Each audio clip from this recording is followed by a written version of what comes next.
In an ancient time, when a terrible evil threatens the land, only one man can save the world. Say what? Get out of here. What? What's the meaning of this? Oh, we'll just take off that broken record. I say. Here, hold my earrings while I take this monster down. I've got your back, darling. We just might burn down this town. Oh no, oh yeah.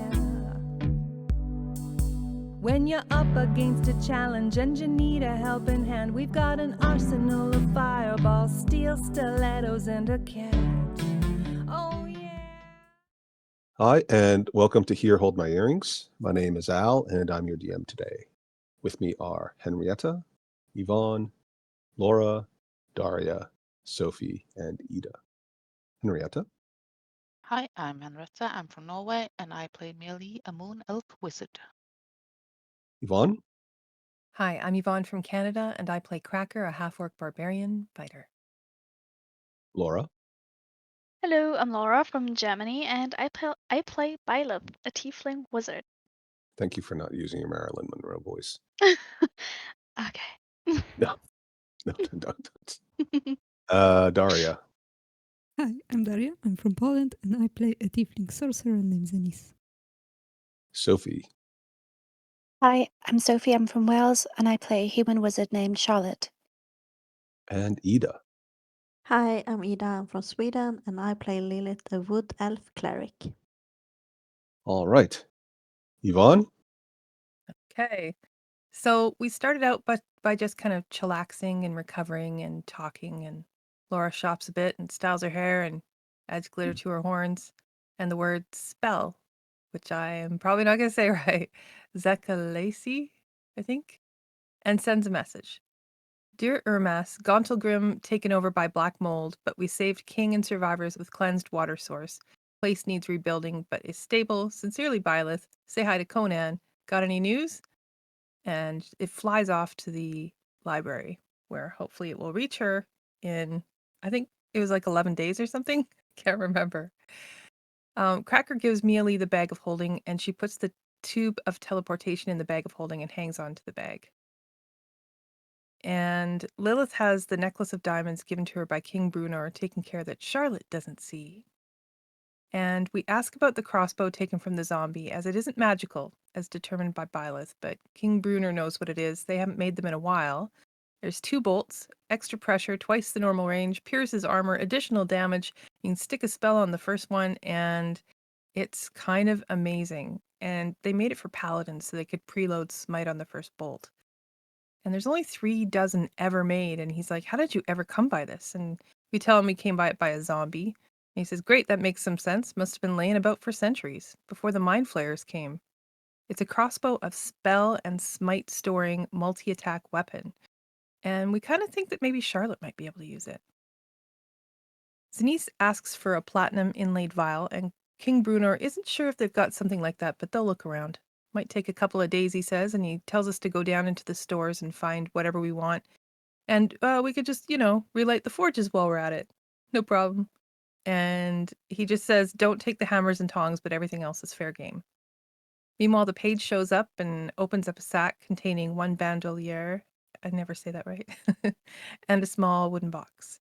This belt can be over the shoulders, and inside are 10 healing pots and 4 pots of extra healing, 1 pot of cure disease, 1 pot of cure poison, 1 pot of oil of sharpness. Woohoo!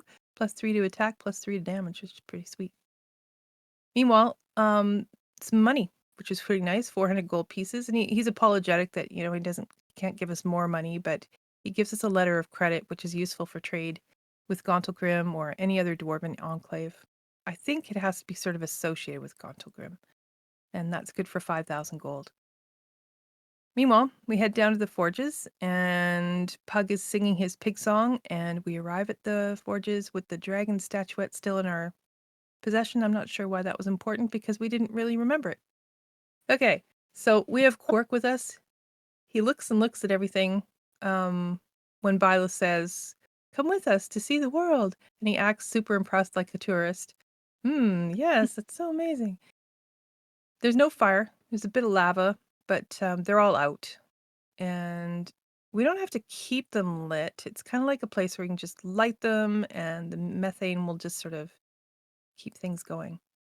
And I love the joke. It's a great source of propane and propane accessories.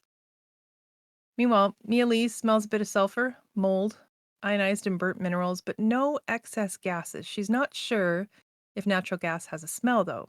So she's going to firebolt to test the area for combustive gases. There's an explosion that goes off, and the whole room lights up, and we hit the deck in a fireball of fire that just blows us over. And Mia Lee and Denise take a bit more of a direct hit, but for the most part, we're just a little singed. Between the two of them, they scar the alcove a little bit. The fire pops up, explodes, and dies back down. So there's something going on. We need to really get in there. We think maybe flooding might be affecting the system because that was a lot of water. And we need the fire to penetrate maybe a bit further. So Mia Lee knows that we should be using fireball as it can dry out better. Lightning might work too, but we could also use the alcohol. There are fireplaces to light, 6 counting the really tiny one.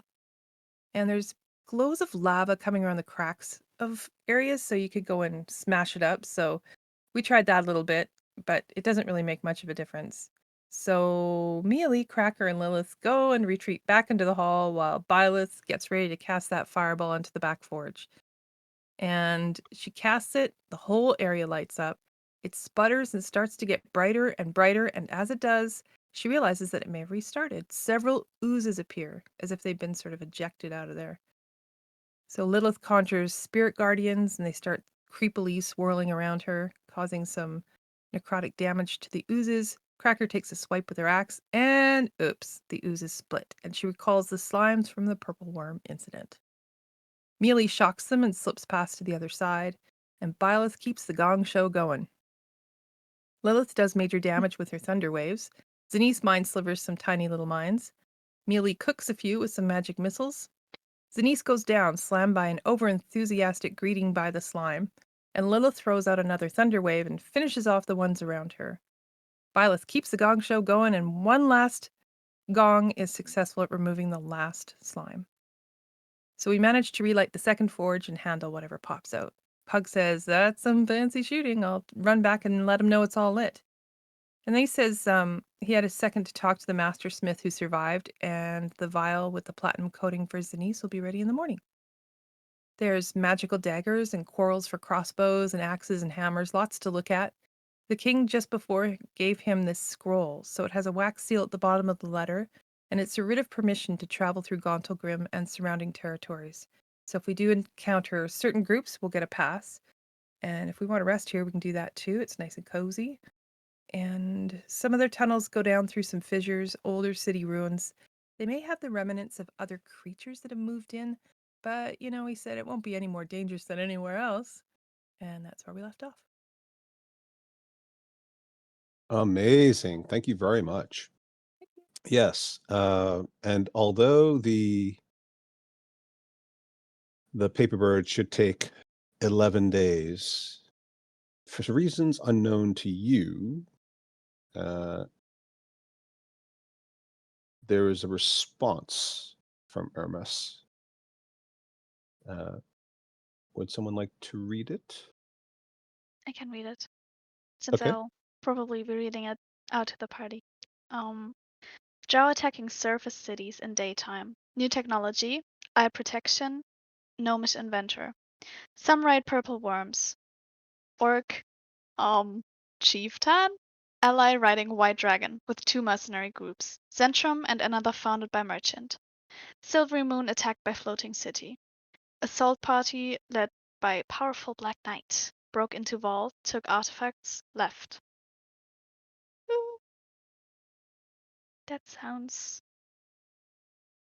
bad. To put it lightly. We just left. How can it all be go to shit so quickly? Yeah, we should have checked out this floating city. I don't know. Now my hometown has been ransacked, I guess.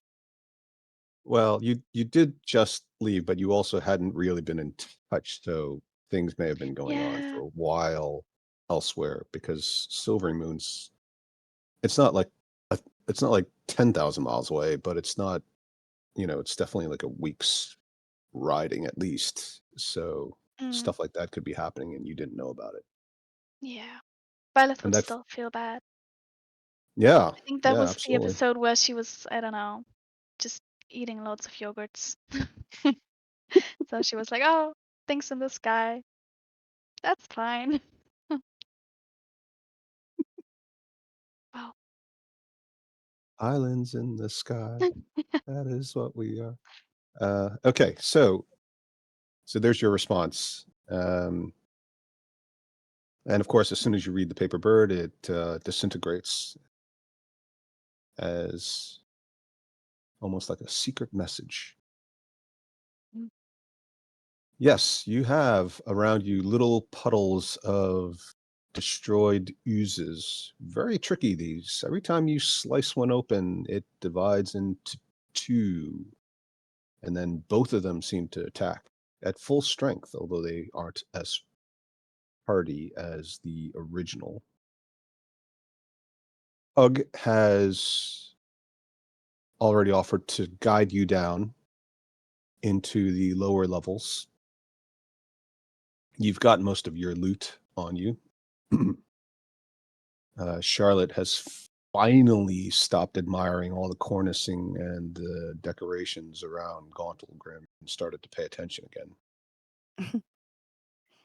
Um, and there was something that the party hid from Charlotte, but that's all right. And as for the crossbow, as I recall, it wasn't decided if they were going to give the crossbow to Charlotte because there was also a decision by me. There was also an idea that Amelia had, right, Henrietta, about the spell Yeah, storing gem. we're going to take out the stone, the gem. Yeah. And if the crossbow survived, then you could hand that Yeah, over to Charlotte. yeah. Well, we were supposed to sell it. Well, that was an Yeah. alternative option, but the value of the crossbow without the gem is much less. But it is still also valuable as an artifact and Yeah. a piece of Gauntlgrim's history. We could get 300 goals for the crossbow. Mm-hmm. But do we know if the gem is a component in the magical function of the crossbow, or is it just for decoration? Well, it's a gem who could store spells, so Oh, okay. Mm. I see. so we took it to well, we were supposed to take it to a smith, weaponsmith, to check it out. Yes. I think I never said I was going to give it to Charlotte because I fought Charlotte for that crossbow. Actually, It's mine. It's It's mine. true. I saw it yeah, first. Let's go. She we had a she race to wanted get my it hair. first. Oh, that's my earring. And I think it was something about using it. You had to have kind of a multi-attack function, if I'm not mistaken. You don't have to have multi-attack, but you can use multi-attack with it. Yeah, but that- you had to then take an action to reload it. yeah. Yes, Yeah. that's right. Yeah. So it's not very useful for a wizard. Not non-fighters. Yeah, non-martials. Mhm. But it's still good for like the first attack, especially if you keep it intact and you use the spell storing function. You can preload a you don't know exactly how many spells it can. Well, it can store one spell, but you don't know how many spell That's- slot levels it can hold. So it potentially, maybe, for all you know, it could hold, if it's a very, very powerful single spell, you could even load like a lightning bolt or something, right? So delivering that on the first shot with a crossbow that does double damage is a nice way to start a combat if you're jumping ahead in initiative. Okay, so you do manage to clear out the forges. You manage to relight the forges. The two big main forges are now running. The lava is running again underneath. All the toxic flammable gases have been relit. The smaller forges are also working. And And Pug has said, well, if y'all are ready, we can head on down. Or if you wanted to go find the master smith, I'm sure he's around here somewhere. Otherwise, you could also just give me the crossbow and I'll go find him. Because the entrance heading down is just over there. You need to wind a little bit and I'll take you down to it. But afterwards, you can head on down. I'll go find the master smith, see what he says about the crossbow. And if you give me your permission, I will have him try to extract the gem. You don't need to be there for that. And if it works, or if it doesn't, either way, I'll come back and bring everything to you. And it won't take that long to track you because you'll presumably be going really slow just to be careful. And I'll be able to find which way y'all headed. Yeah. Will you bring them? So are you talking about us kind of proceeding? Or should we were also supposed to look at some weapons and stuff? Yeah, if you want to have a peek around, I think King Bruner mentioned that you can take whatever you find, but there's not a whole lot of really high, powerful stuff laying around. We've got some smaller, simple items that have been partially enchanted. It'll set us back a couple weeks on deliveries, but after we explain what happened, I'm sure people will understand. It shouldn't take too long. If you want to have a rummage, you might find a couple of things. Some of them might have been partially destroyed because once the black mold came through here, people just lost their minds and then just kind of forgot what they were working on. So I think I see a burnt sword over there and one that got smelted back down into slag because it was left on the fires after somebody kind of started getting distracted by who knows what. You're not right, Theodore. And he scratches Theodore's chin. Speak. It's only if I'm going to be more up close in battle, I could use some better armor. Y'all can wear armor? I thought you was a wizard. I can use leather armor. Leather armor? Mm. Is that really a thing? Who wears leather armor? Oh, I'm a bard. I should wear leather armor. You should. Well, excuse me for not knowing. I mean, I don't need to wear leather armor usually. I just let the dwarves do all the fighting for me. I'm in the back singing, playing drums, trying to keep morale up. We do have Rotha leather. That probably works, but I don't know if we've got leather armor around here. If you find some drow, they often wear leather armor. Yeah. And also chainmail that elves can use. Guess we just have to wait until we get rid of some drow. Yeah, we're more of a metal kind of a place. Yeah. Weapon racks is over there. And he points into the corner. That's where the semi-finished products usually are. Finished products immediately get shipped out. But, they might have enchanted something part way to finishing something else. I think there's a couple of commissioned pieces over there. I see a funny looking giant fork. And he points at something that Charlotte will recognize as a trident, only because she's seen it as part of the insignia on some shipping and some fighting vessels of marine nature. And she is the harbor master now, so she should recognize it. Oh, Yeah. cool, the trident. Try what? Trident, that long spear thing with two spoolies on the side. It's not a fork? No. I mean, I guess a giant could use it as a fork. And he pushes his hat back, sort of scratches his head. Well, you learn something new every day. I'm going to see if I can find a short sword. And maybe that's enchanted. So I can kind of send the one I have back to the dwarf, which I have written down his name somewhere.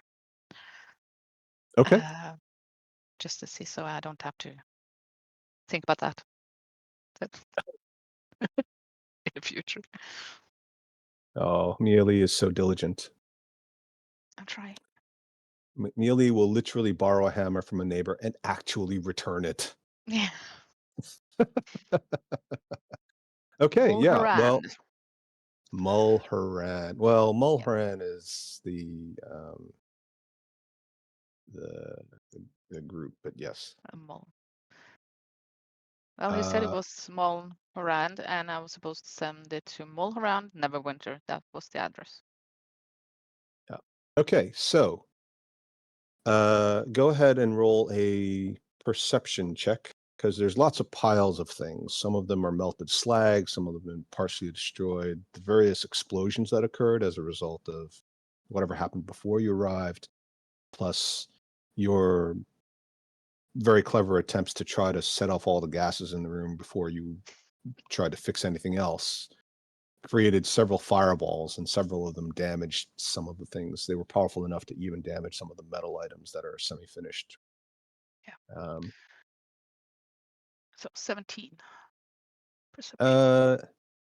Yeah, I mean, short swords are pretty popular amongst dwarves. They're not quite as popular as hammers and axes, but they're probably the next most popular melee weapon for a dwarf.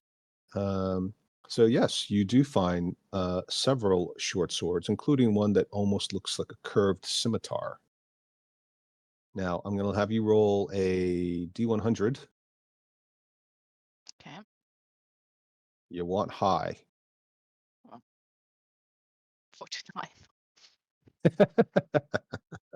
Well, you're in luck. It's a +1 short sword. But if Oh. you'd rolled really high, you might have gotten something better. Oh, well, +1, that's all I need for now. Wow, look at that. You found something. Hey, I wonder if there's Yeah. something else in here for me. And he Ooh. starts rummaging around. And he finds a small hammer. It's cute, but I don't know how much damage I can do with this. Bing, bing, bing, bing, bing, bing, bing, bing. And then he turns to Charlotte. You have a funny name for this too, or is this not just a hammer? No, I think that's just a hammer. You don't call it a mallet? But, Like crabs? I'm not a blacksmith. I don't know. Well, hammer it is then. And he tucks it in his waistband. And you realize it's one of those small hammers that's designed to be thrown. Anybody else want to go searching for treasure? I would like to search for a shield. Ah, yes. There are lots of shields laying around. Although they do require a bit of wood, the dwarves aren't, of course, known for shields and metal armor. So, yeah, see if you can find something. What do you want me to roll? Perception, unless you have another skill that you think is better suited. 24. Ooh, yes. Well, you find the section. There's a whole bunch of shields buried behind a bunch of fallen spears. Most of them are burnt and warped as a result of various fireballs that ripped through this cavern. But you do find a couple of shields, including tower shields, kite shields, bucklers, cavalry shields, even though dwarves aren't known for cavalry, but they presumably make them for other races. You want to roll a D100? 14. It's a normal shield. Yep. But it's a good quality normal shield. It's actually very well made, and you think it's probably worth twice as much as what a normal shield might be worth. Mhm. It's got some silver inlay, nice embossing, very sturdy. Anybody else want to look for something? Are they just weapons? Sorry, Laura. Are they just weapons? It's a weapon rack, right? So Well, I mean, they're dwarven forges, so I mean, if you can think of something that they might potentially make, not to stereotype dwarves, but you know, they're known for being smiths of various types. hmm. This is the Hmm. Great Forge, but The you only might thing I could be able to find think of jewelry. If anybody's like thinking, you know, why is Charlotte the only one with a tiara? Ooh. I had a question about that ring. Can I only equip one ring? Because Which I mean, ring? because I have the ring of Caranthely right now, Yeah. but could I theoretically equip more rings, or is that not possible? So so as we discussed, Laura and I had a private conversation about it. So that reminds me. So for everybody who has a ring of Caranthely, um, technically it's cursed. Technically cursed items do require attunement. This particular item does not, so it doesn't count as an attuned item for each of you who has a ring of Caranthely, and that's because it was forced upon you by a goddess who cursed you to wear it. You can't, however, it does count as a ring of protection, so you cannot then take a normal ring of protection and add it to your inventory, attune to it, and add another +1 to your AC. Aside from a ring of protection, if you have another ring and you have some place to wear the ring, finger, maybe toe, horn even, then yes, Okay. you can wear more than one ring. Okay, cool. Um, Maybe I'd look for some jewelry specifically to put on my horns, because that's cool. Why did Just I for know you were going to funsies. do that? Yes. Okay. Um, Yeah. Now jewelry is going to Perception. be a Oh, little, yes, it's the same skill, but it'll be a higher threshold because jewelry is a bit more delicate typically. It's gold, it's silver, even some of the gems can be a little bit more fragile to heat. So mm-hmm. whether something survived you might find individual raw materials like melted gold or diamonds and things, but you might not find intact jewelry. So go ahead and roll perception. Okay. Not investigation though, right? Investigation is more understanding how something works. Okay. Perception it is. Nice try. 15. So you do see a burnt wooden box. It's a large box. It's big enough to hold, it's probably got about half a cubic meter of volume inside. And the outside is completely charred, still smoking. Presumably it's charred from the fireballs that just went off not too long ago. hmm If you want to look I'll inside, open it. Yeah. I hold it very far away from my face. yeah, because that extra 2 inches is going to make all the difference.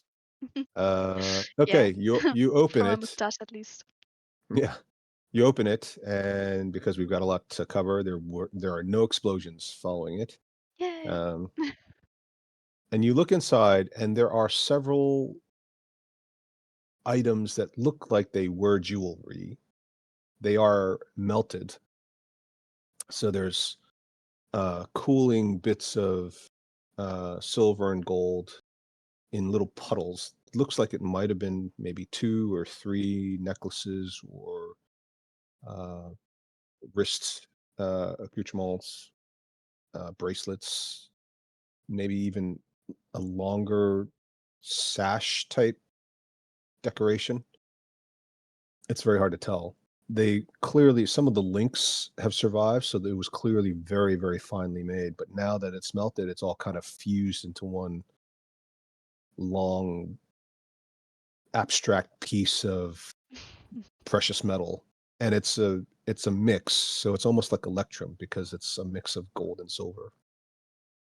And there Oh. are a few little burnt bits in them that you suspect may have been gems at one point. They may still be salvageable, but at the moment they're so carbonized you can't tell. Mm. Look, guys, it's abstract art. Whoa, so cool. Um, We could probably fix that, but I don't know about getting it to you. I suppose you could just take it with you and it's still worth gold and silver and whatever you can salvage out of the gems. mm, If it was all right. magical, it would have survived, so it's not Oh, magical.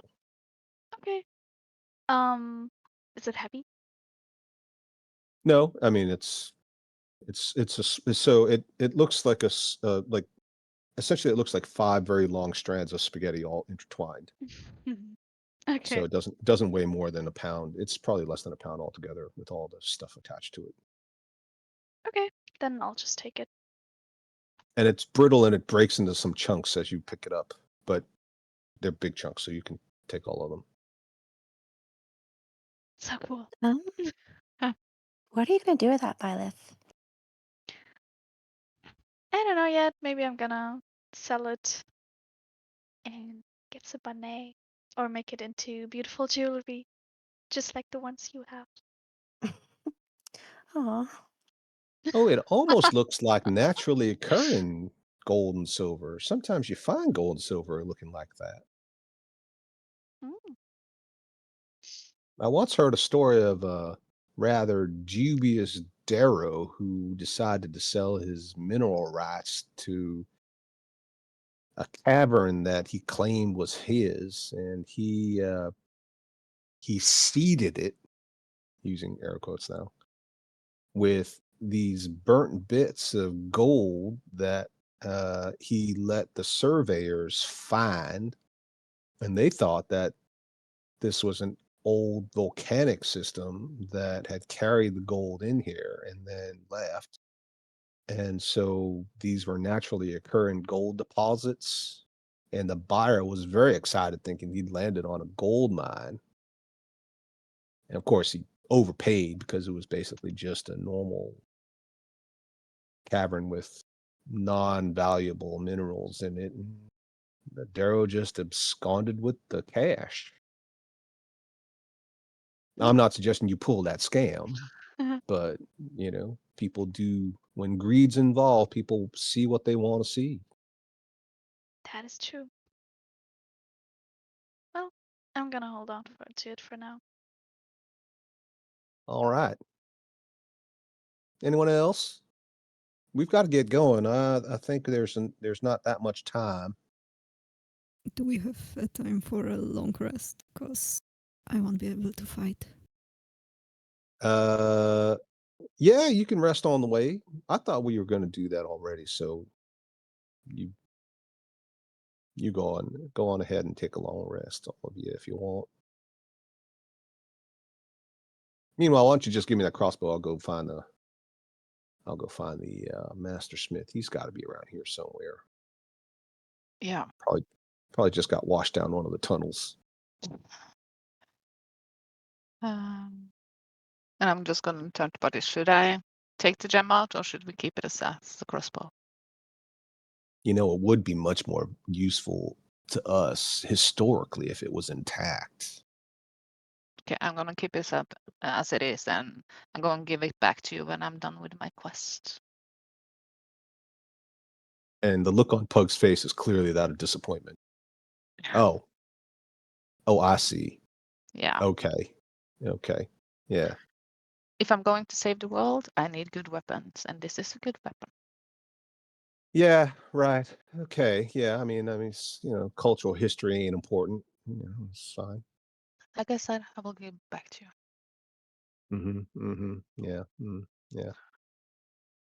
My cousin Cletus said that once. Ain't seen my wife yet. Well, I'm not your cousin. Well, that's for sure. You're missing a couple extra toes. All right. Well, on that happy note, why don't you all get some shut-eye, and I'll come fetch you in the morning, unless y'all gonna just sleep in like a bunch of lumps. No, as soon as the while for Sunnis is ready, I think we're just gonna head out. All right, then. Well, the cavern's clean, and it's pretty toasty in here. I think some of you like it a little bit on the warm side, so yeah, spread out wherever you want. Night. Good night. Let's go. Let's go, Theodore. We can go talk to King Brunor. Sweet. Can't believe they're just taking a bit of our treasured history with them, just claiming that it's for the good of the world. Like one crossbow is going to make that much difference. And these guys are supposed to be heroes, not looters. And just walks off. Just gonna roll my eyes. All right, so you guys will take your long rest. We're not going to do any of those fancy schmancy things. Laura, you just roll your portent real quick. And then you will complete your long rest. Everybody's recovered their hit points, their spell slots. You guys look fresh-faced. You've done your skin care regime. Maybe one Very person had a important. pimple that needed to be dealt with the most severest way possible. Wow. 3 and a 2. Jesus. Mhm. Mm. All right. I don't know how you crack the code and figure out how to tell Roll20 what to roll, but okay. As you are waking up, Pug comes back and he goes up to Muley and says, "Rise and shine." Good morning. Faster you get on your mission, save the world, faster you can come back and return that valued piece of our history. Yep. If y'all are ready, I will lead you down. Did you bring him a vial? Yes! And he produces it. Thank you so much. With the king's compliments. It was actually pretty tricky, surprisingly, because every time you pour it in there, it just kind of gloms up the whole thing. It's hard to coat it without it actually filling up. And then you have to drill it back. It's a long process. Anyway, there you go. Now, just be careful with that because platinum is a scarce supply. I don't know if you know, but most of the platinum we use nowadays is raw platinum because we used to use coins. And the coins we found out that we were using apparently were the property of a very powerful demon lord. And he was none too happy about the idea that people were using these coins. In fact, some cultists at various points were using these coins as a way to try to summon the demon lord or speak to the demon lord because it was a property of the demon lord. And it just created a whole mess of trouble.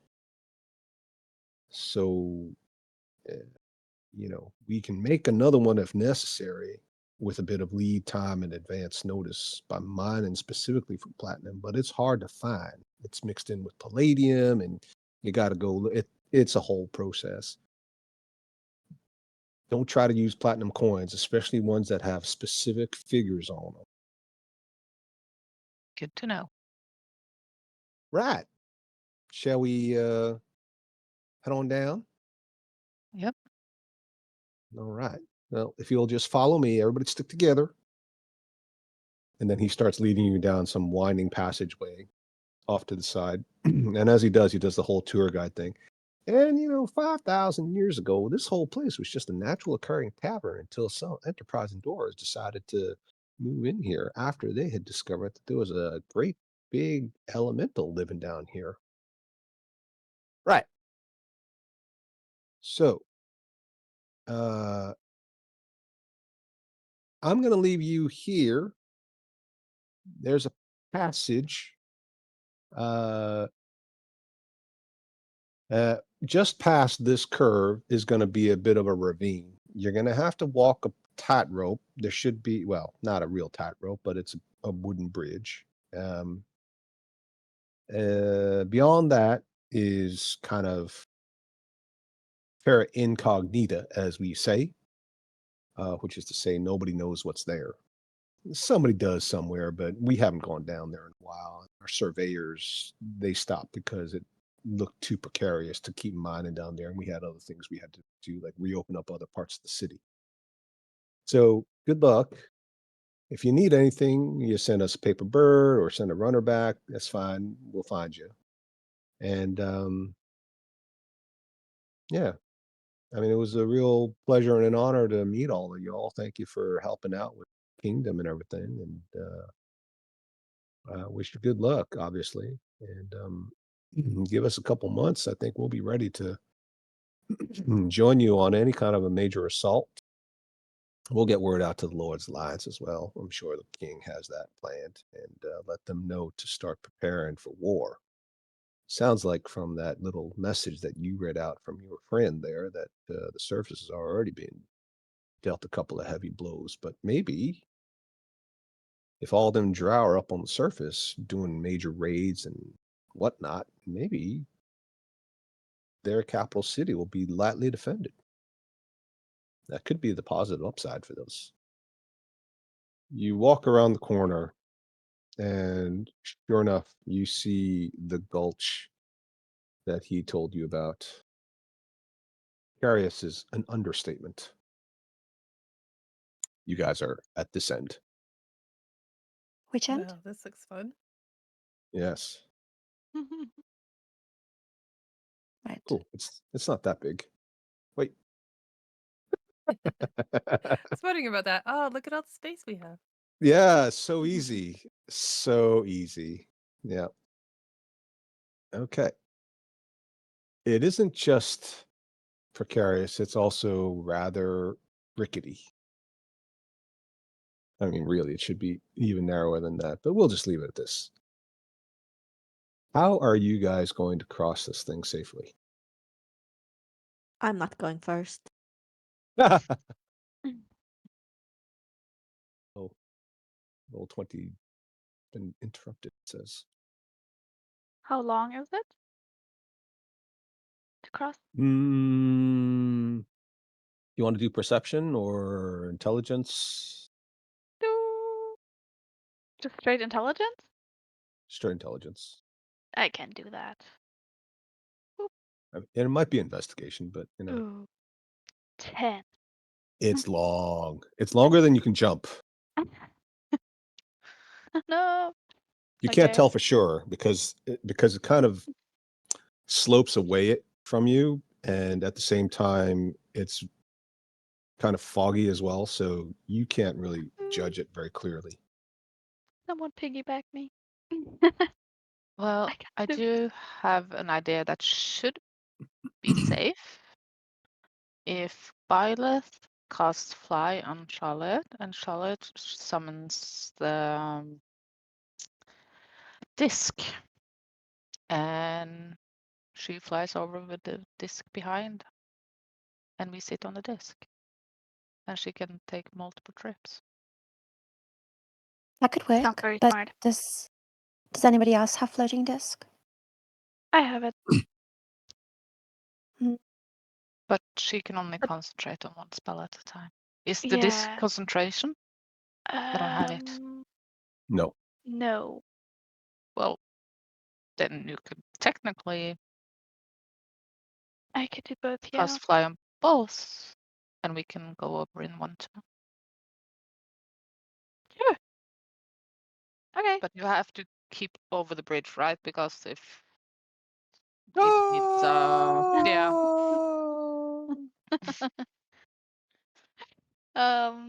It's like that Red Bull competition where the two Dutch people have to ride a tandem bike on this really, really narrow bridge over the water. And like 99% of them don't make it. They end up falling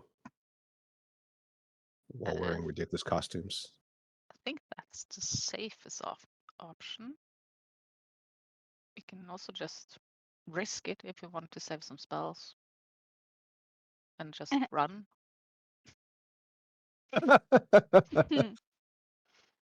Oh. Oh. I don't know. My divine sense tells me that maybe that would be the best idea. It's extra style points if as you fall, you flail your arms and legs, windmilling the whole way down. Or you do like a fancy salute and you just like straight body salute. Or you can cast Fly on Crac Ur and she can just kind of piggyback us over multiple times because it doesn't seem that long. So it seems like we can do it within 10 minutes. And we don't have to kind of maneuver the disc over. How much the disc could fit all of us with 500 pounds? Yes, no. I don't know. Probably not. Well, so the Maybe. disc is 3 feet in diameter. And a So, too small butt. I mean, you can fit one person realistically. Two, it's kind of a stretch, but maybe you could argue if one person's carrying another person. Mhm. So the first person is strong enough. So, like, if Crac Ur is strong enough to carry another person, and the two of them combined is less than 500 pounds, then that would also work. Yeah. We can also try that. I mean, technically, grapple rules allow you to grapple as many opponents as you have limbs to grapple with. So, in theory, Crac Ur could grapple 2 people as long as the whole weight, total weight, doesn't exceed 500 pounds. Okay. Then I don't know. Should we do this? Should I cast fly on myself and then just use the disc and I don't know. You just put as many people as possible on the disc.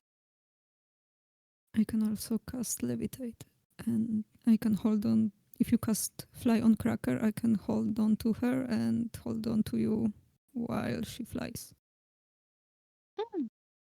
Mm-hmm. But then we wouldn't have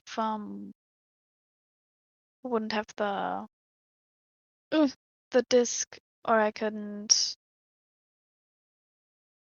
you know. I can fly over with the disc. Okay. I don't know. Well, Just saying, okay. if we all cannot fit in onto the disc, I can cast levitate and take one. Mm. How to say this? A lighter person with me. Charlotte, put down that cake. Never.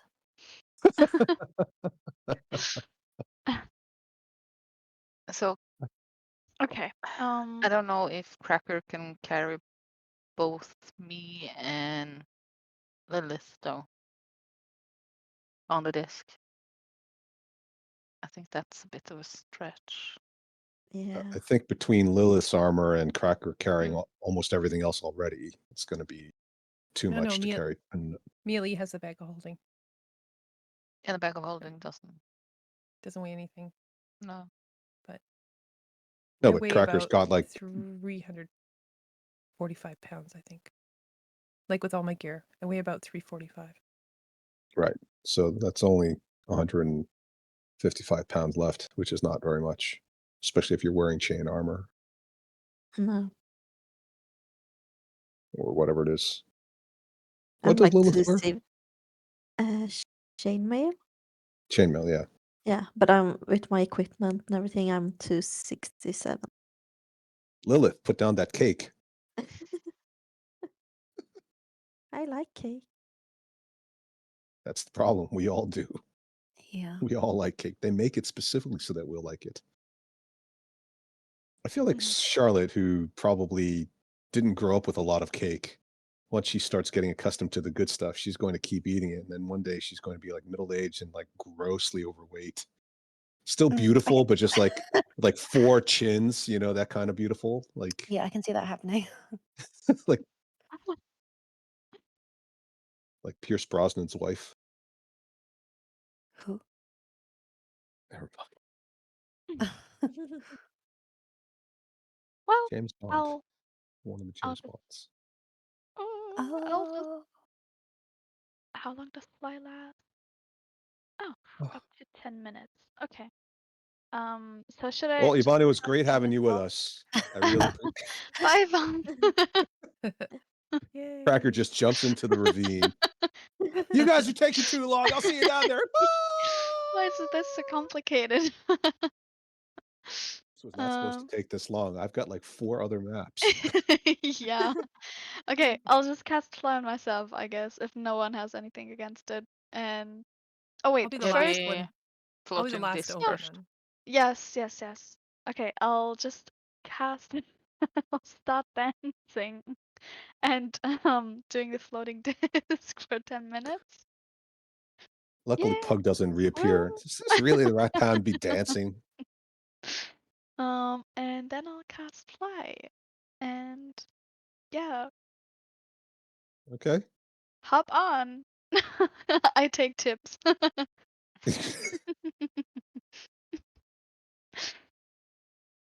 No, just kidding.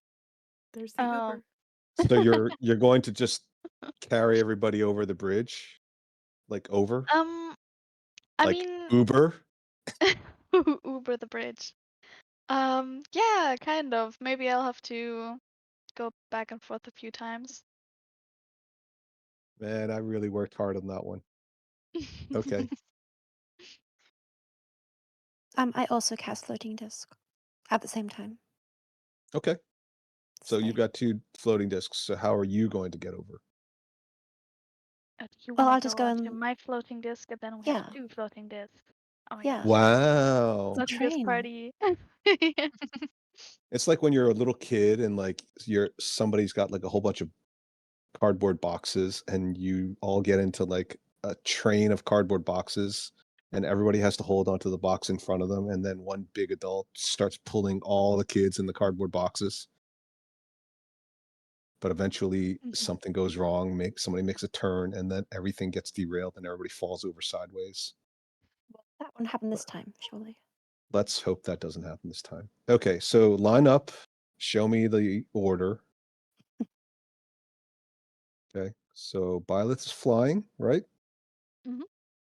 And she's casting floating discs. So Charlotte's sitting on the floating disc.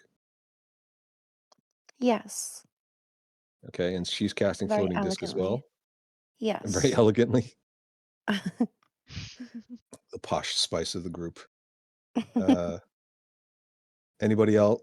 Who's sitting on Charlotte's floating disc? Or standing on Charlotte's floating disc? Or surfing on it? I can I be the also guinea think pig. maybe there might be space for another person on my floating disc. Why is Rua going with you on your Rua's got He's gonna wings. fly beside me. Rua really doesn't. Sorry, Okay. there's no space. He's gonna sit Rua on my falls shoulder. off. He's tired. Falls off, forgets to fly, doesn't get the command to fly, and just drops until he disappears. Okay, so this is going to work, but the thing is, when you get to the other end, what do you do? U-turn. And just drop off mealy. Yeah, but wouldn't Zenise also kind of fit on my, like, or on Charlotte's I don't know, would disc? she? Or would it be too much weight? Well, I can Zenise is levitate. floating. She's levitating, right? Oh, Yeah. right. Okay. Then I'm she can just just holding grab on a hold to- of me, and I can just drag her. I guess. Yeah. So silly, probably. Well, Okay. maybe not, because if I fall off, she can just grab me, and she's still levitating. You can come get us. Oh. Okay. Somebody always breaks the conga line eventually. Conga, conga, conga, conga, conga, conga. All right. I don't Or see maybe Denise lining up. Maybe Lilith should go first, so Cracker can carry me on the last disc. No, because Cracker weighs over 300. Yeah, I don't true. think that will go with my equipment. It will go with just me, but not with my equipment. I guess we just have to do 3 turns. And that's the right math. Luckily, somebody has some real intelligence. Yes, so that would work if you want to do it that way. If you want to do it a different way, that also can be arranged. I think it's better just not risking it. It won't take 10 minutes going 3 times up. Just fly straight. I'll try. Okay. I'll just quickly start flying. To not lose any time. What I'm just so nervous, you guys. What do I do? This is only my second time flying. The first time I've died. Sorry. It's just so awkward. It looks like she's bicycling. She's like trying to pedal with her hands and her feet in the air, even though she can fly without moving any limbs. It's so hard. Well, since you made it hard, why don't we roll a skill check then? There you go. No. That's a good idea. Yeah. Dexterity, I guess. Oh, not again. Steering. Yes. I'm gonna give her my inspiration. Oh, I'm not gonna risk it. thanks. You've got some portents. You can use one of those. Two. Just I dexterity. mean, you're going to fly Dexterity just fine. check? It's just a question of can you keep on the path. A dexterity check. Sure. Right. Ooh. 21. Yeah. I mean, it looks really weird because you're flying, but technically you're actually in a seated position and you're just like pedaling. It's just I'm a natural, guys.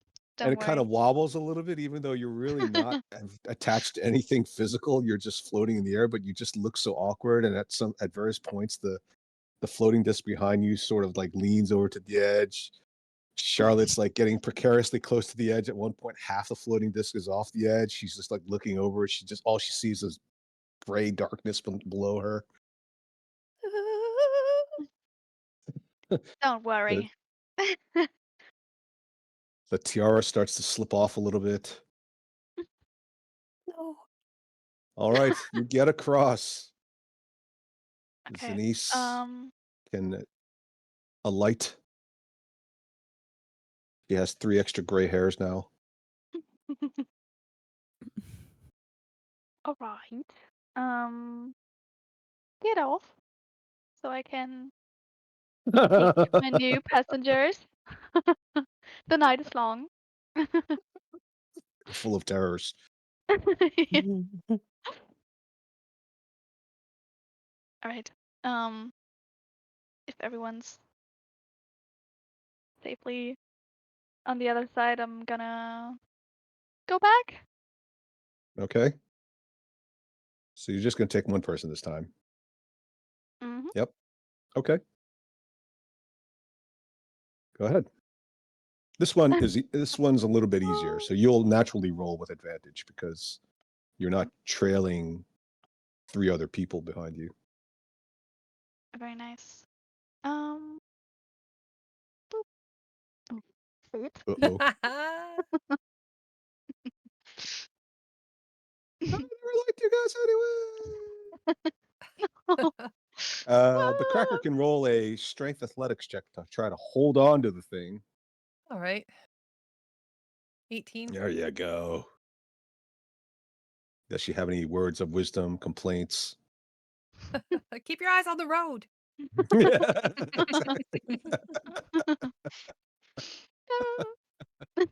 Exactly. Literally what I was thinking. Well done, Ivan. All right. Still need to Ida. take my flying license.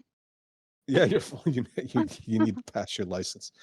Yeah. All right. Now, Ida, since Lilith has seen all these near misses, how does she feel about all this?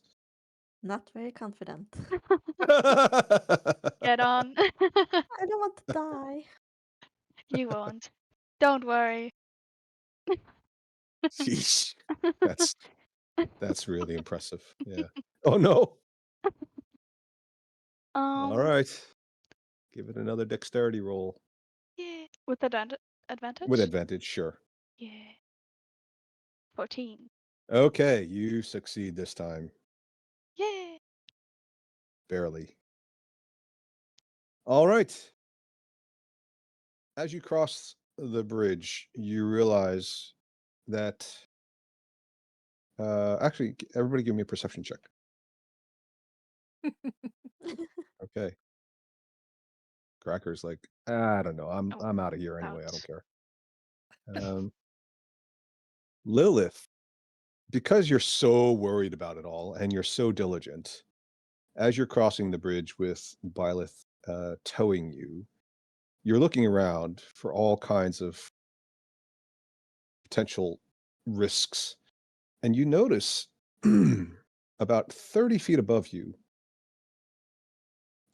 what appear to be metallic chains nailed into the cavern walls. So this chasm has essentially two walls that you're traversing between. And on either side, there are these looping chains that dangle suspended from various pitons that are nailed into the solid rock. And they extend from one end of this chasm, roughly where you started, all the way to the opposite end where you have alighted. And they continue a bit further. I'm gonna point that out for the party. Look. Yeah. So could we use them to kind of swing over, or? So it's one long chain, So it's like a zip line. but they're nailed into the walls at various at measured distances of approximately 10 to 15 feet. So it's almost like a guardrail, like a guard, but there's no bridge. So like hand over hand monkey bar it?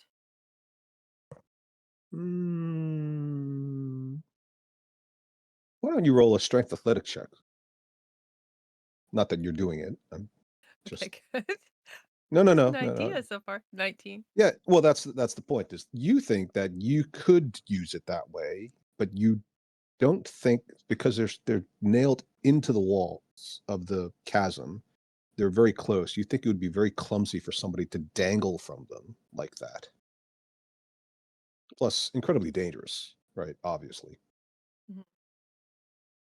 Do we see some type of harness cart that could kind of be mounted on these chains?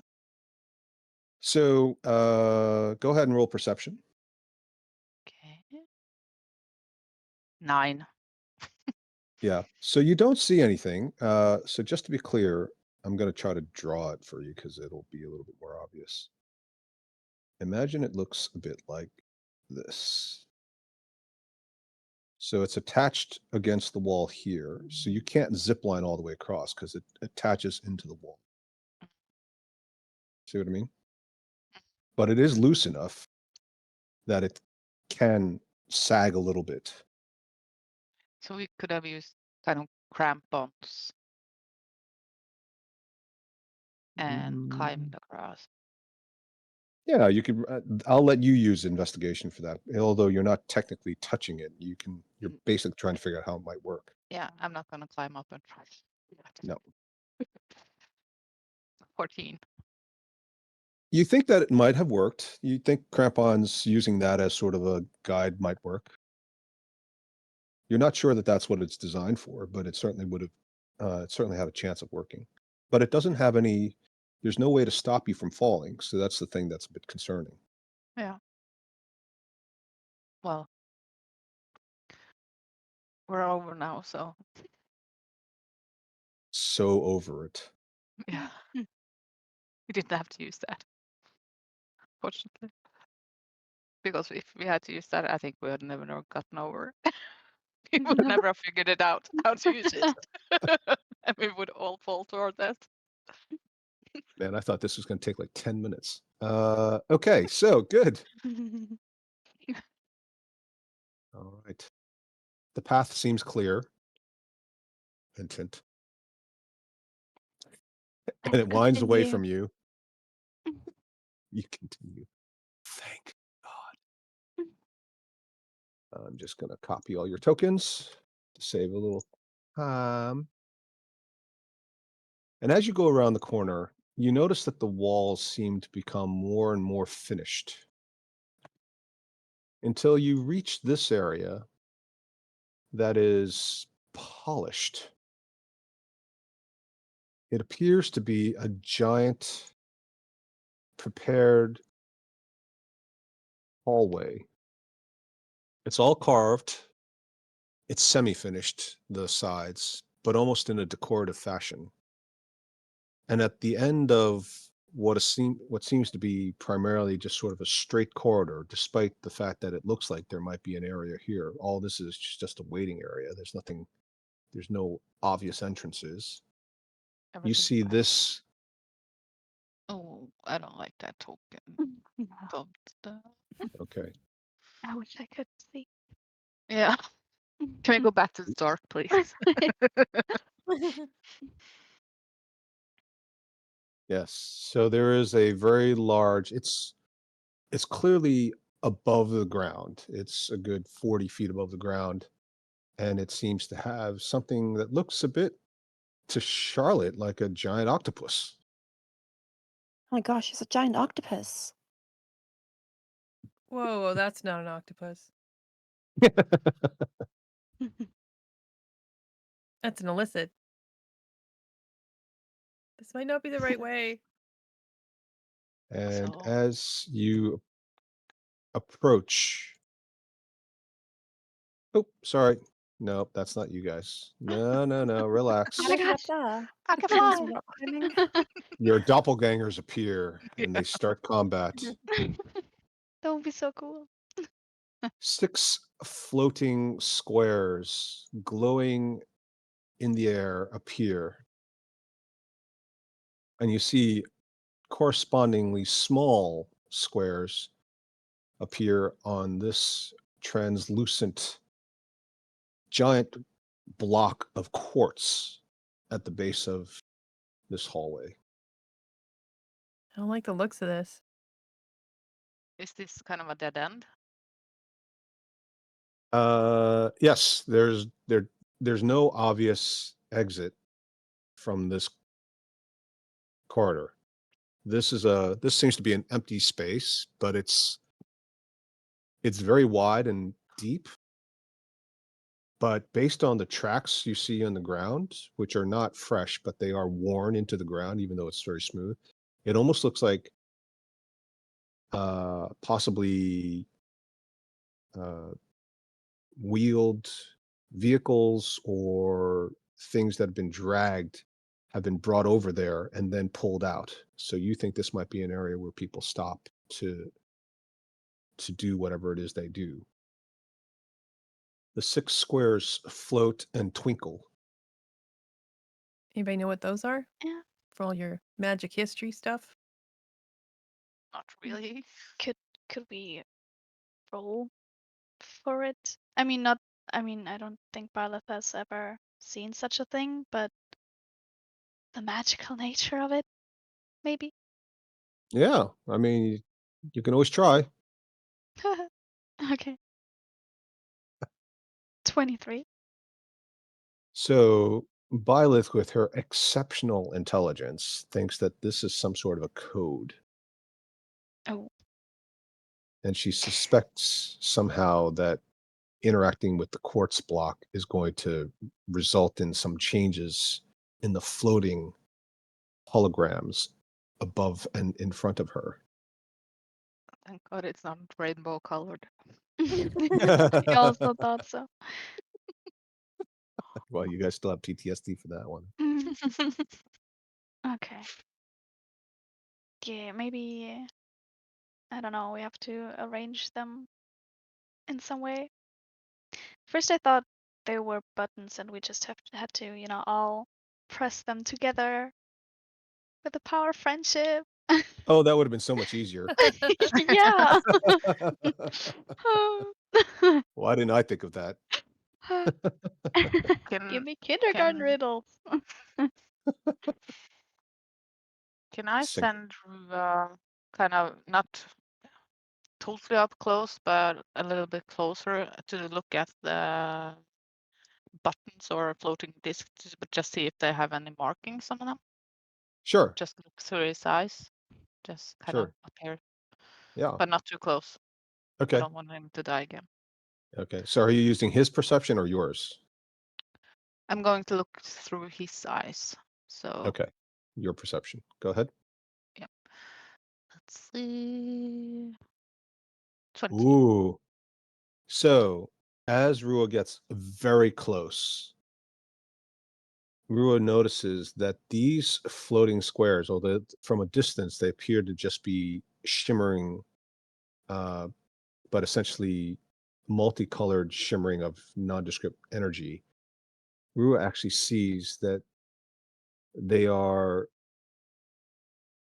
a series of numbers, and they seem to be changing. So they're symbols that at various times look like number symbols that you recognize, but they also look like other symbols. And because you speak multiple languages, you also recognize them in Elvish and in other languages that perhaps you don't speak, but you've seen one or two, like Dwarvish, and a bunch of other ones you don't recognize. And they seem to be circulating in a clockwise fashion around each one.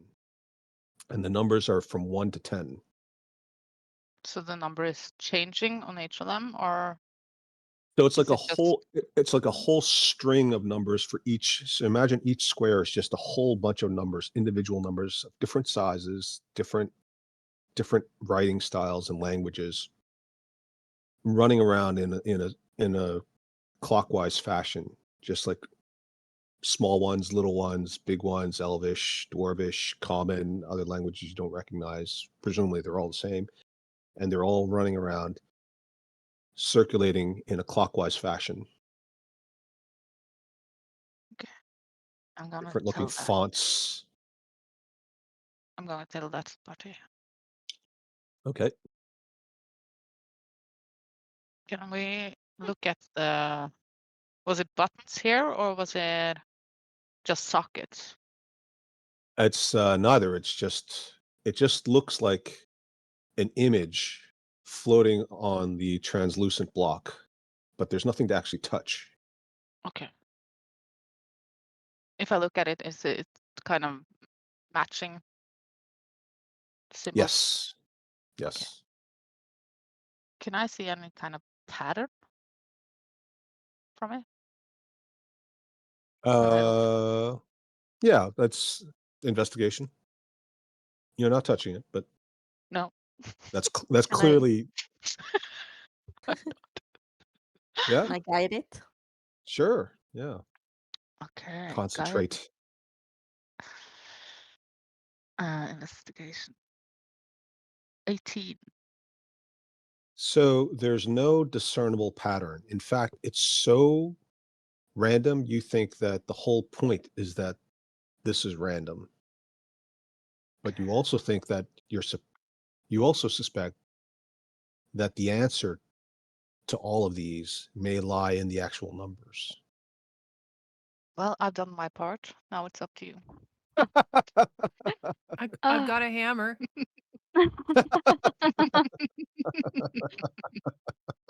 Um, Wait, so you can't touch anything on the ground, like on the tiles on the ground at all? No, there's nothing to Yeah. touch. I I mean, think you it's can just touch kind of a you can touch hologram. you can touch it, but there's nothing. There's no physical button. There's nothing Mm. raised, came out, protruded. It is 10:31. I know that since some of us haven't been with us for the last few weeks, they may have lost their training and their bladder control. So maybe we should all take a little break. Mm-hmm. Who could that be? It's like if you take 2 weeks off of training for an Olympic sport, you have to kind of work your way back into it. So, yeah. So let's take a 10-minute break and then we'll resume. Yep. All right. Okay, okay. That's good.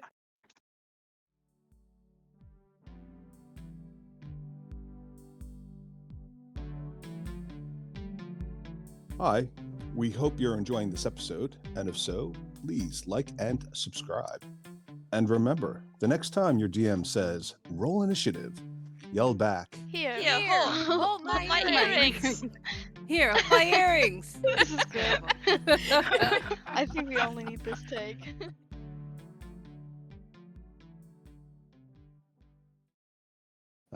yes, so this is a conundrum.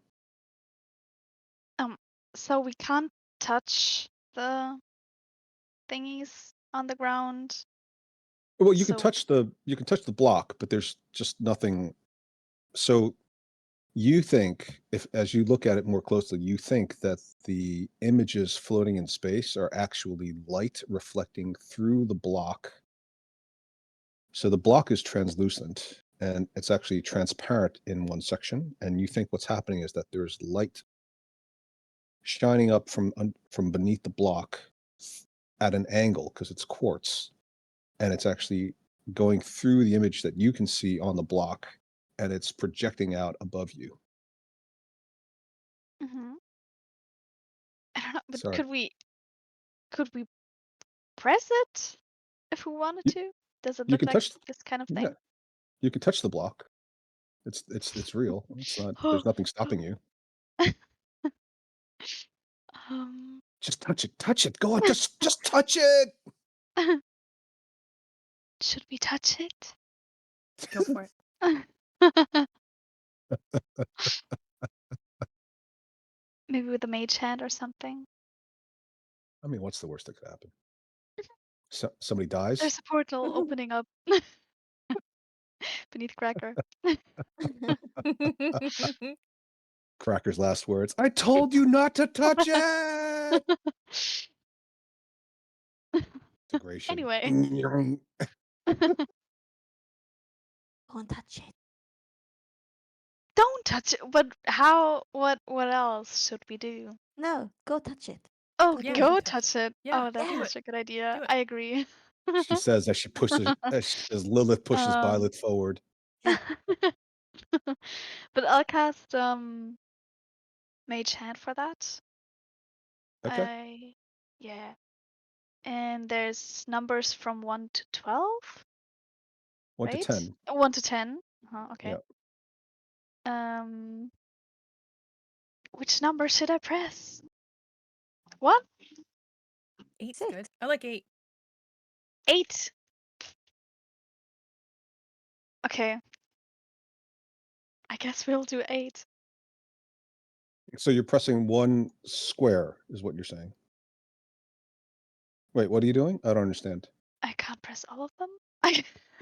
Yeah, you can press all of them. You can. Yeah. At the same time? Well, I mean, With the power if of you, Fate. yeah, it's not that kind of episode. I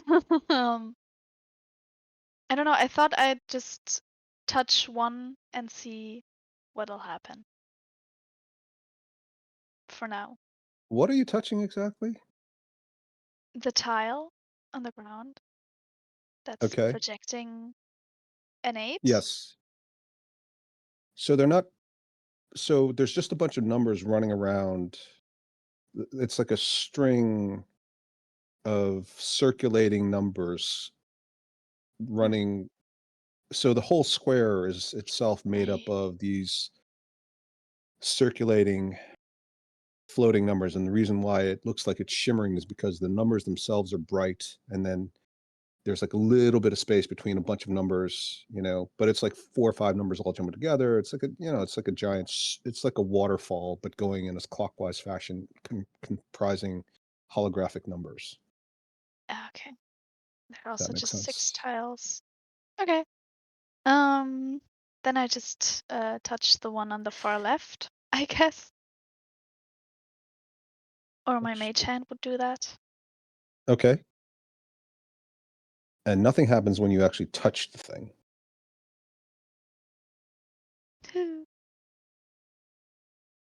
Also, when I press it down, is that possible, or can we just? I don't know.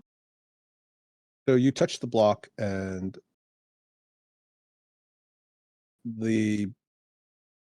so as you touch the actual block with the mage hand, nothing happens. Okay. Any other ideas?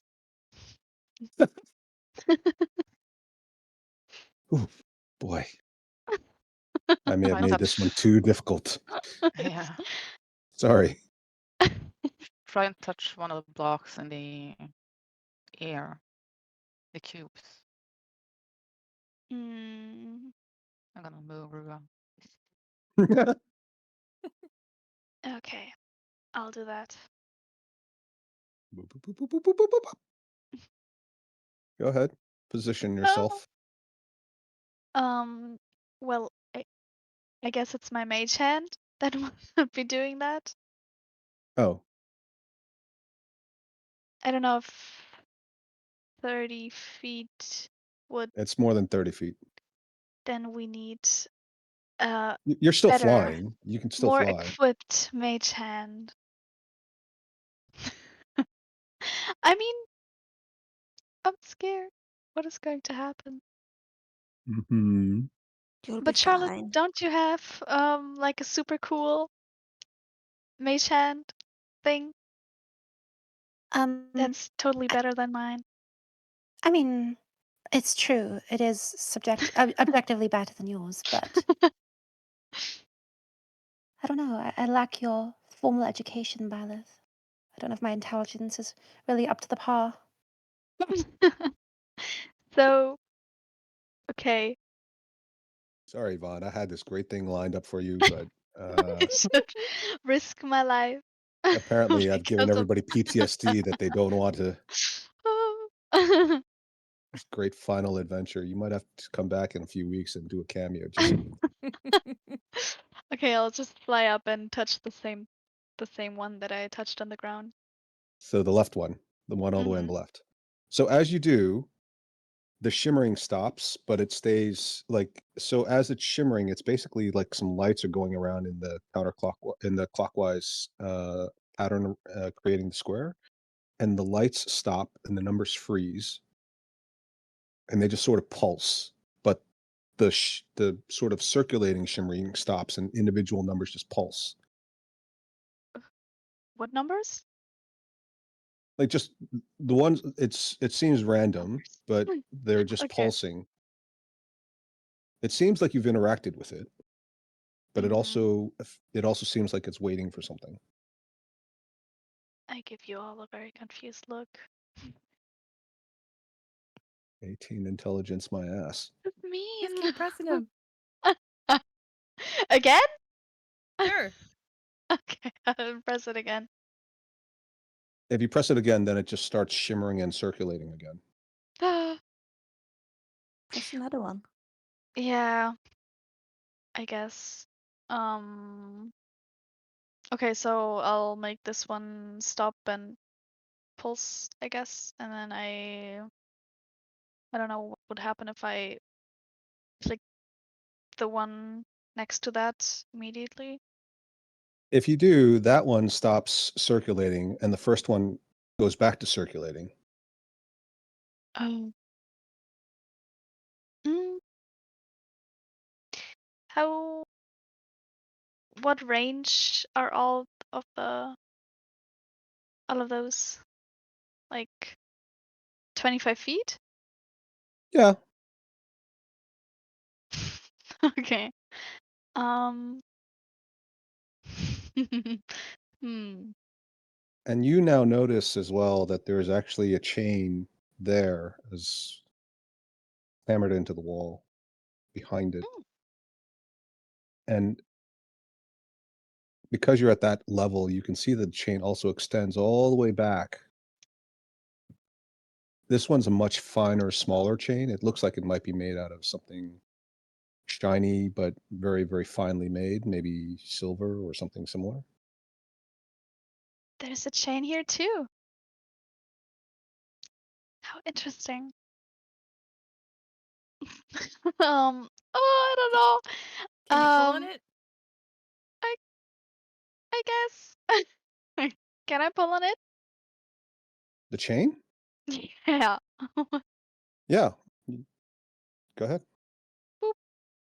Okay. So you pull on it and it just sort of, there's a bit of slack in the system, but you see that it pulls from, all the way from out here, right? Mhm. And as you pull it, it just takes the slack, you take the slack out of it, and the rest of the chains basically go taut. But it's all one long chain.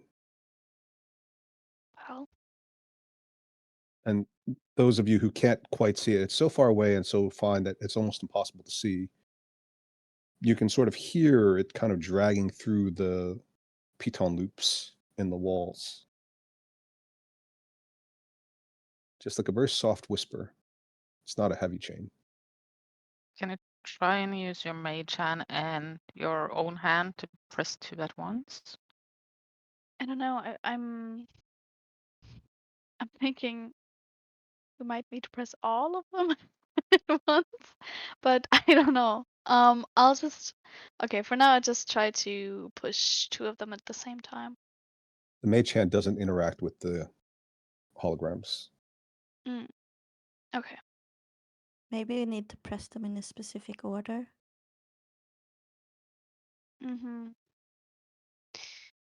But they don't. I mean, they don't. There are no specific numbers on them. I don't know. First, I thought I don't know. There would be Well, they're all an order, comprised of but floating numbers. but they vary. So there's not one number assigned to one. No, they're all every single box is comprised of a continuous stream of numbers in different languages. You recognize some as being Draconic because you speak Draconic. You can see them up close. So it seems many languages are represented: Common, Draconic, Elvish, Dwarvish, and you can see that they're just, unless you stopped it by touching it, the boxes, the outline of the boxes is just comprised of all these floating, somewhat intermittently glowing numbers in different fonts, different languages. But when I stopped it, I couldn't make the number anyway, right? Because All you said did that was press it, there's right? no specific number. Yeah. Yeah, all you did was press it, so nothing happened other than you stopped the numbers. It seems like it's pulsing as opposed to just sort of shimmering randomly, and the whole box is kind of pulsing and all the numbers are frozen in place. Is it possible to move the box? Does it look like I can move the box? I don't know, can you? I'll try. I don't know if it's made of stone, then probably not. So the box is a hologram, like a minor illusion. Mhm. As when you put your hand where the box would be, where the square would be, it stops and interacts with it, but you don't seem to be able to move the actual hologram because it is a projection from inside the quartz. So on the one hand, it seems to interact with your hand. On the other hand, it's also not really physical. Does that make sense? Mm-hmm. You suspect that the mechanism is somehow related to transmission of light and the sensitivity of recognizing that there's a physical interaction with light. And there may be something else associated with it that you don't fully understand yet. Mm. When I put one hand on the so that there's 2 covered, does that make a difference? You mean you're trying to stop or interact with two different squares? At the same time, yeah. You never get it exactly right, so one always goes out and one resumes circulating. One stops and one resumes circulating. You're not 100% sure which one's going to be which because it depends on, which one touches it just fractionally faster than the other one, but there's only ever one that's stopped at a time. Mhm. That will make it hard to press everyone at once. We're not going Yeah, to be able to do that. would have been so cool. I should have let you do that the first time you said it, and then we would be on to the next map.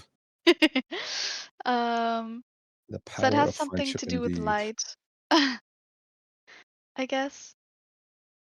Can we block all the lights in any way? Yeah, maybe I could cast darkness.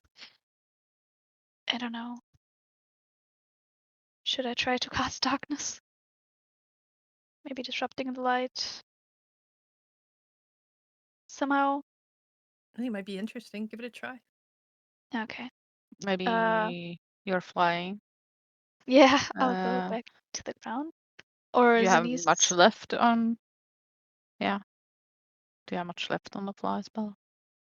Do The I? fly's good for an hour, so you've only been here for like Is it? 15 I minutes. thought it was. I think it was 10 minutes. It's 10 minutes. Yeah, it's 10 Oh, is it really? minutes. Oh, sorry. Oh, yeah, I guess you're running out then. Woo. Then it I doesn't matter, died. 'cause- But you've got levitation. Mm, I don't. Daria, any I thoughts? do. Does Denise have thoughts? I would like to let Byleth try darkness. Okay. That should be funny. I'll cast darkness so that it disrupts the projection. Okay. Boop. All right. The whole chamber goes dark, but somehow those 6 squares are still there. No. But instead of them glowing and looking like squares, you visibly see outlines of numbers. Specific numbers. They're very hard to see, but you can see them floating in the space of the square, which is not what you saw before. Can we see anything? Except there's some light coming from the numbers, right? Since we can see them. It's not light so much as it is like the absence of darkness. Okay, I'm gonna send Rua up to there just to look at the numbers so I can see the numbers, what kind of numbers there are. Okay. Go ahead and roll perception on the first one. This is your own perception, right? Mhm. Okay. 14. So it's definitely a single number in the space of the square. You're not able to see clearly what it is. There is there seems to be a round portion to it. Like part of the number has a semi-round or semi-round portion. It's like if you had really bad vision. You go to the eye doctor, he puts up that little projection, but it's your vision's bad enough that you can't quite see it clearly, and it just looks a little bit like there's a round thing in there, but you're not 100% sure what it is. Should I Now, roll this That is doesn't help this, if I bring it closer. it's not a distance thing, it's like a fuzziness thing. It just isn't, you're not able to perceive it clearly enough with that perception roll. And it's the one that's frozen, by the way. It's the one that Violet touched last that's frozen. Whichever one. Which one was it, Violet? First, second, third, fourth, fifth, sixth. I only touched the first two, and I tried to do it at the same time. Right. So So do I you don't want? know. Maybe the second would be frozen. Okay. All right. But when I touched it, I couldn't make out a specific number, right? Yeah, it looked to you, it looked empty before you cast darkness. Now that you've cast darkness, there's like a little bit of glowing in each of the boxes, but the one that's frozen is somewhat more visible. So somehow it supersedes your darkness spell, but it also does help to clarify it a little bit. Kind of like when you squint and you can see through your eyelashes, and somehow, even though you know it shouldn't, it makes things clearer. Hmm. Like the rest of you are like, I don't know what he's talking about. All of you have 20/20 vision. Wouldn't be surprised if most of you have 20/20 vision, actually. I wish. That makes sense. I knew somebody who deliberately made their vision in one eye worse just so they could get glasses because they thought they looked better in them. Which is weird. Okay. Whew. Oh. We get the tag. Y'all are taking too long. Sorry. I obviously made Oh. this too hard for you. I really I would like to apologize. use my intelligence to try and solve the puzzle. Okay, yes. Go ahead and roll an investigation. Can I guide it? Sure. That's Slay. 17 intelligence. Don't let us down. You can Watch do it. this. Yep. Oh, and then I roll a 1d4. You guys all have most of you still have your advantage as well. So 14. So the first thing you think is, if these are supposed to be mind flayers, they're known for using their minds and thinking about things. Ugh. Maybe you're Is that supposed to maybe you're supposed to interact with this using your mind. And probably it's got something to do with choosing a number. Oh, okay. Like it's a code. Oh, okay. Maybe there's a secret code. These guys are like, all about mind stuff, right? It's in the What name. if we have to interact with the boxes with our minds? Oof. Go ahead. Cracker has no idea what you're talking about. Yeah. Yeah, Go I don't ahead. think I know what I'm talking about. I'll think of the number 5. In the Does second that do box. anything? Yes. So the 5 appears in the second box. And sorry. The second box changes color. I'm going to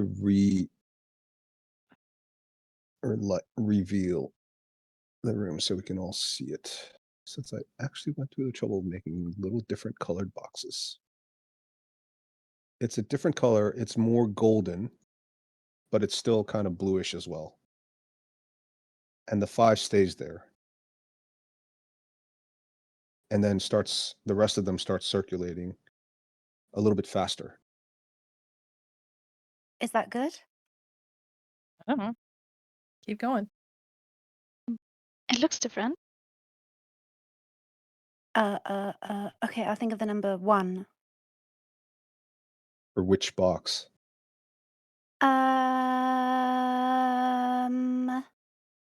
The last box. Okay. That one turns bright red, and a shot of electricity shoots out from the quartz block in front of you. Several of you had the foresight to get out of the way, but the rest of you will each take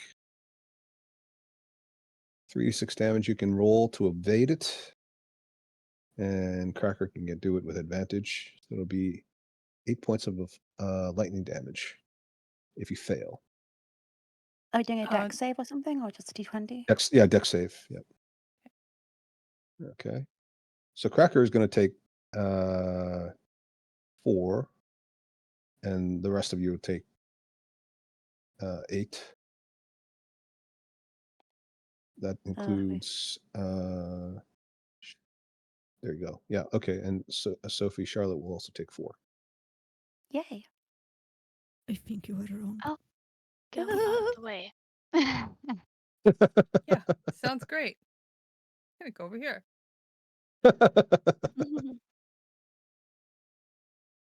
So you've got a 5 and you've got a 1. Well, the 1 was wrong, right? Well, I'm assuming it was wrong since it shocked me. Can I presumably, try and send Ruba up to the first box to kind of interact with it? Are we still in darkness? Technically? if you want to dismiss it, you can, but I was thinking about having it dark so we can maybe see the number. Sure, again you can to keep it. see Yeah, if Yeah, we I can also outline thought it. so. Let's do that. So Okay. sending Ruba to see if he can interact with it. So is Rua doing it through you? Is Rua doing it independently, or are you basically? Well, I'm going to send him, and I'm going to look through his eyes. Okay. And then what do you So do? have him kind of interact with the first box to see if he can Okay. stop it. Okay. Yeah. I mean, if he sort of touches it with his wings or something, he can. And then I'm going to see if I can make an outline of the number that stops in the Okay. center. That Yeah. door. Perception check. Okay. 9. Jesus. It's you can tell that it's a single digit. Yep. But beyond that, it's very hard to tell. So you eliminated 10 as an answer. I'm going to have him do it at the third one too. Okay. Just go through the Whole list. 22. That one shows a 9. Okay. 9. Gosh. 3 is 9. And as you say 9, it changes to golden and the number 9 shows up. Hmm? As Charlotte says it. Well, she's the one interacting with it. Yeah. The fourth one, I'm going to do the same there. Okay. Perception. 23. Wow. Nice. That's a 3. So 3. Mhm. Oh, sorry. I gotta 3. move you over. You go, Yes. girl. It's I'm so kindergarten little. all over again. 12. On the fifth one. You're really not sure. It looks kind of like there's a roundy bit in it, but you're not sure what it is.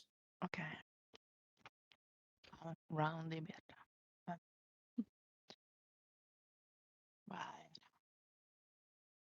And what can I see from the last one? That's red.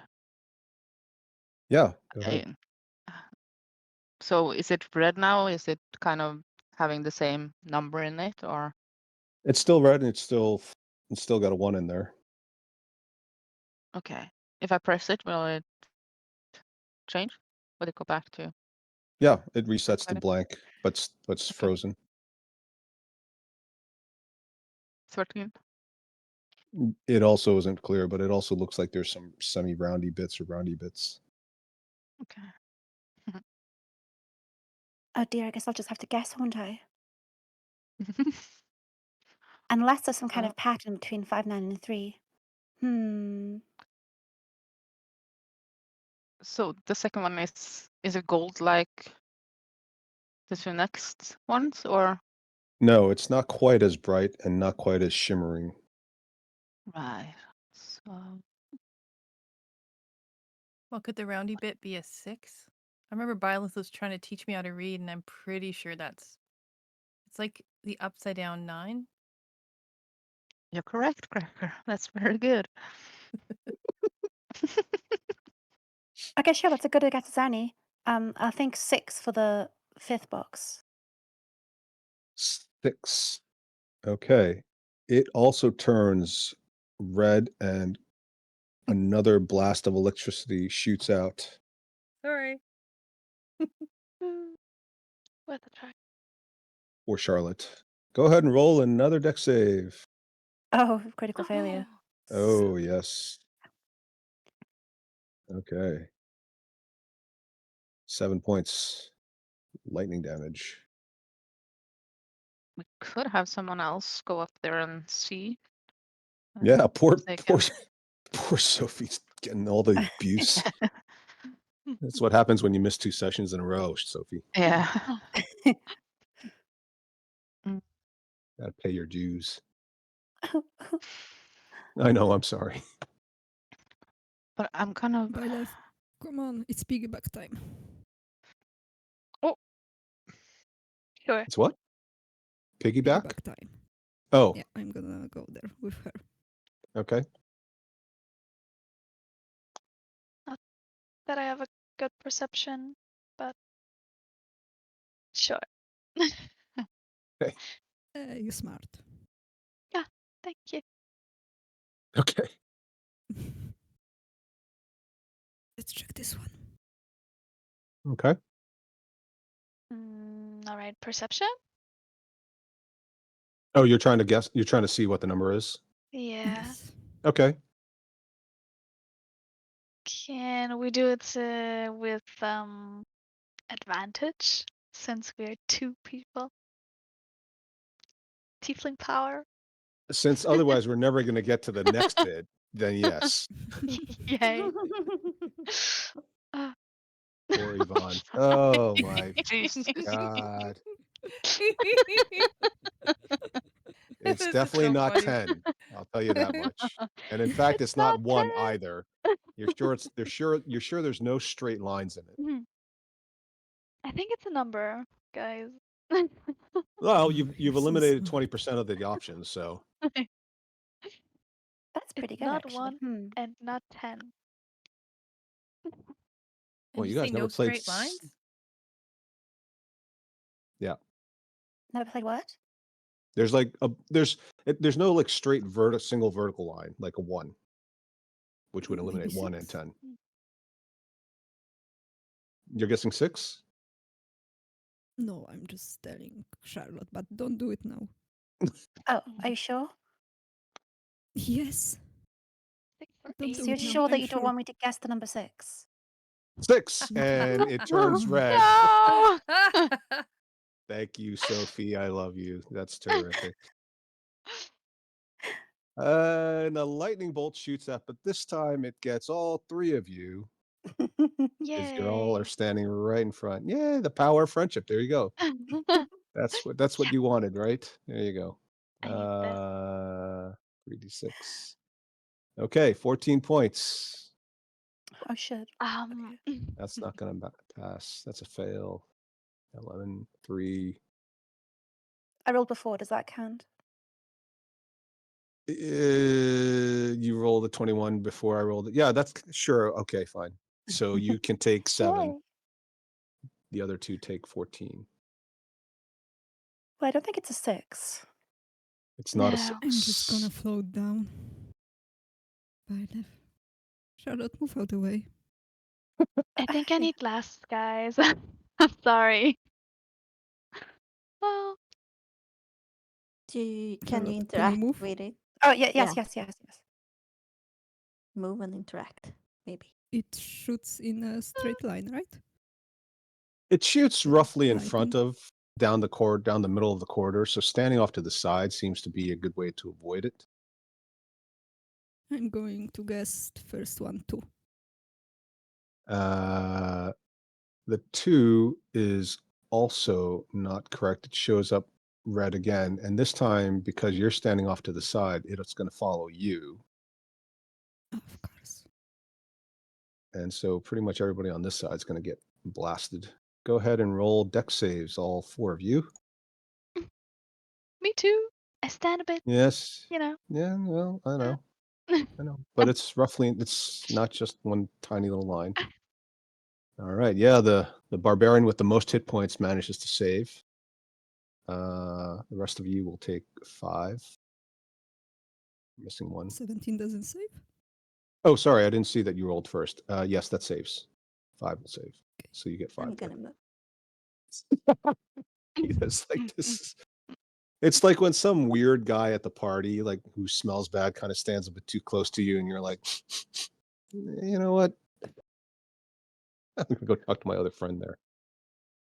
Okay, if you're gonna risk someone else thinking about a number, can I please stand in the middle and the others can stand to the side?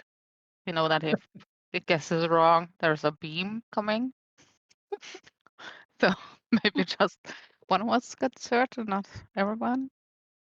Yeah, Oh, Charlotte, you can continue. Okay. Uh, Charlotte's standing right next to Mia, Leon, and right behind Lilith right now. So I'm gonna push her into the middle.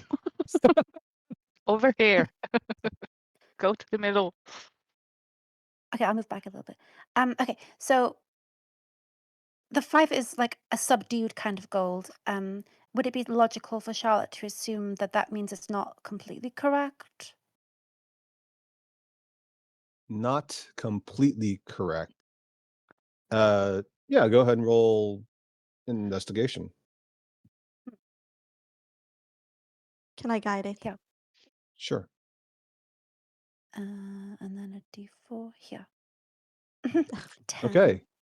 Well, so the good news is that because you've had quite a few of these now, you realize that gold obviously means correct. Mhm, You think the red is obviously wrong, but mhm. because the first one was slightly goldish, you think it means that this might be the right number in the wrong place.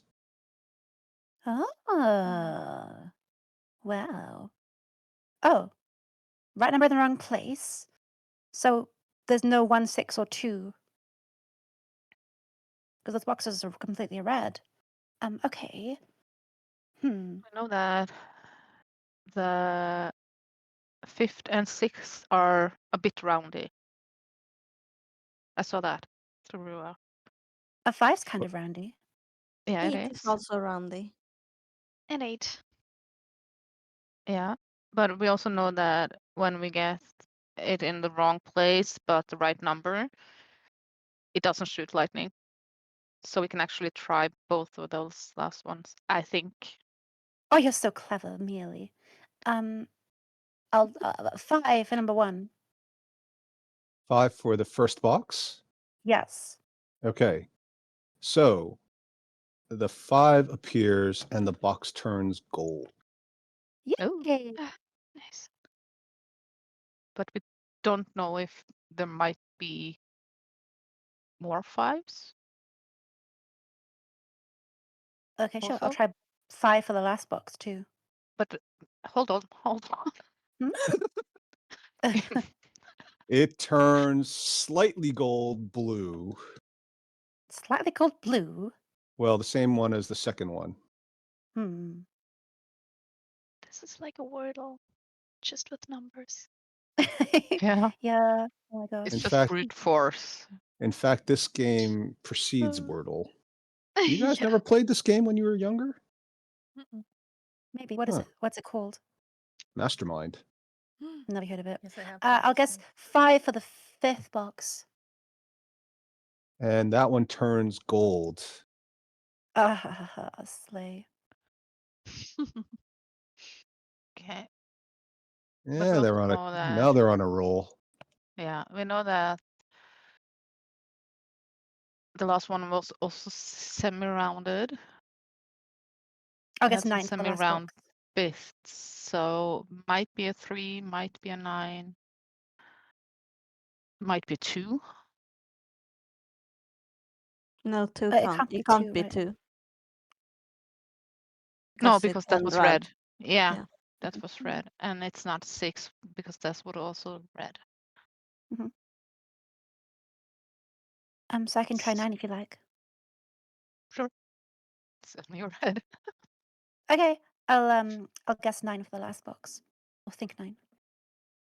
Okay, now that one actually does turn red, and another bolt of lightning goes out. No 9. Okay. 9. No more 9s.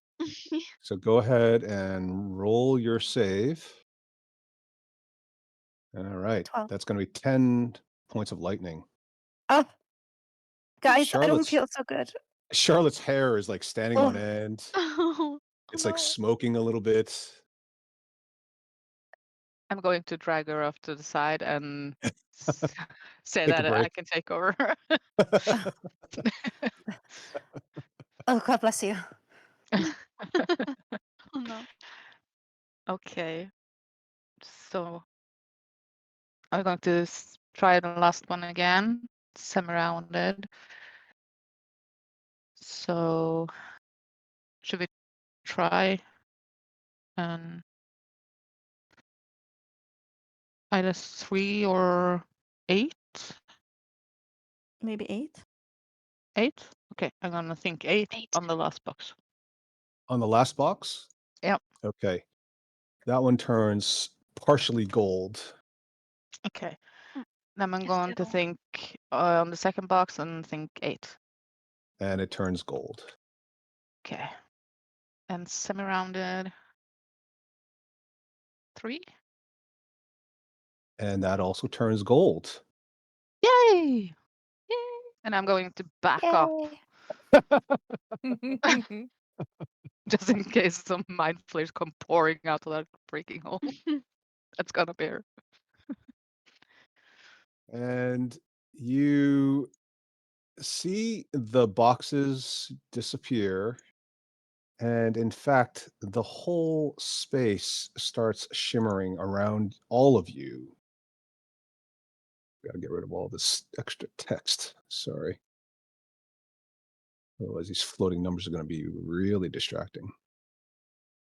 And you find yourselves floating in what appears to be, you don't know what. There's no sign of land. There's no sign of mountains. There's no terrain whatsoever. You can't even tell which way is up. There's no sun. There's no moon.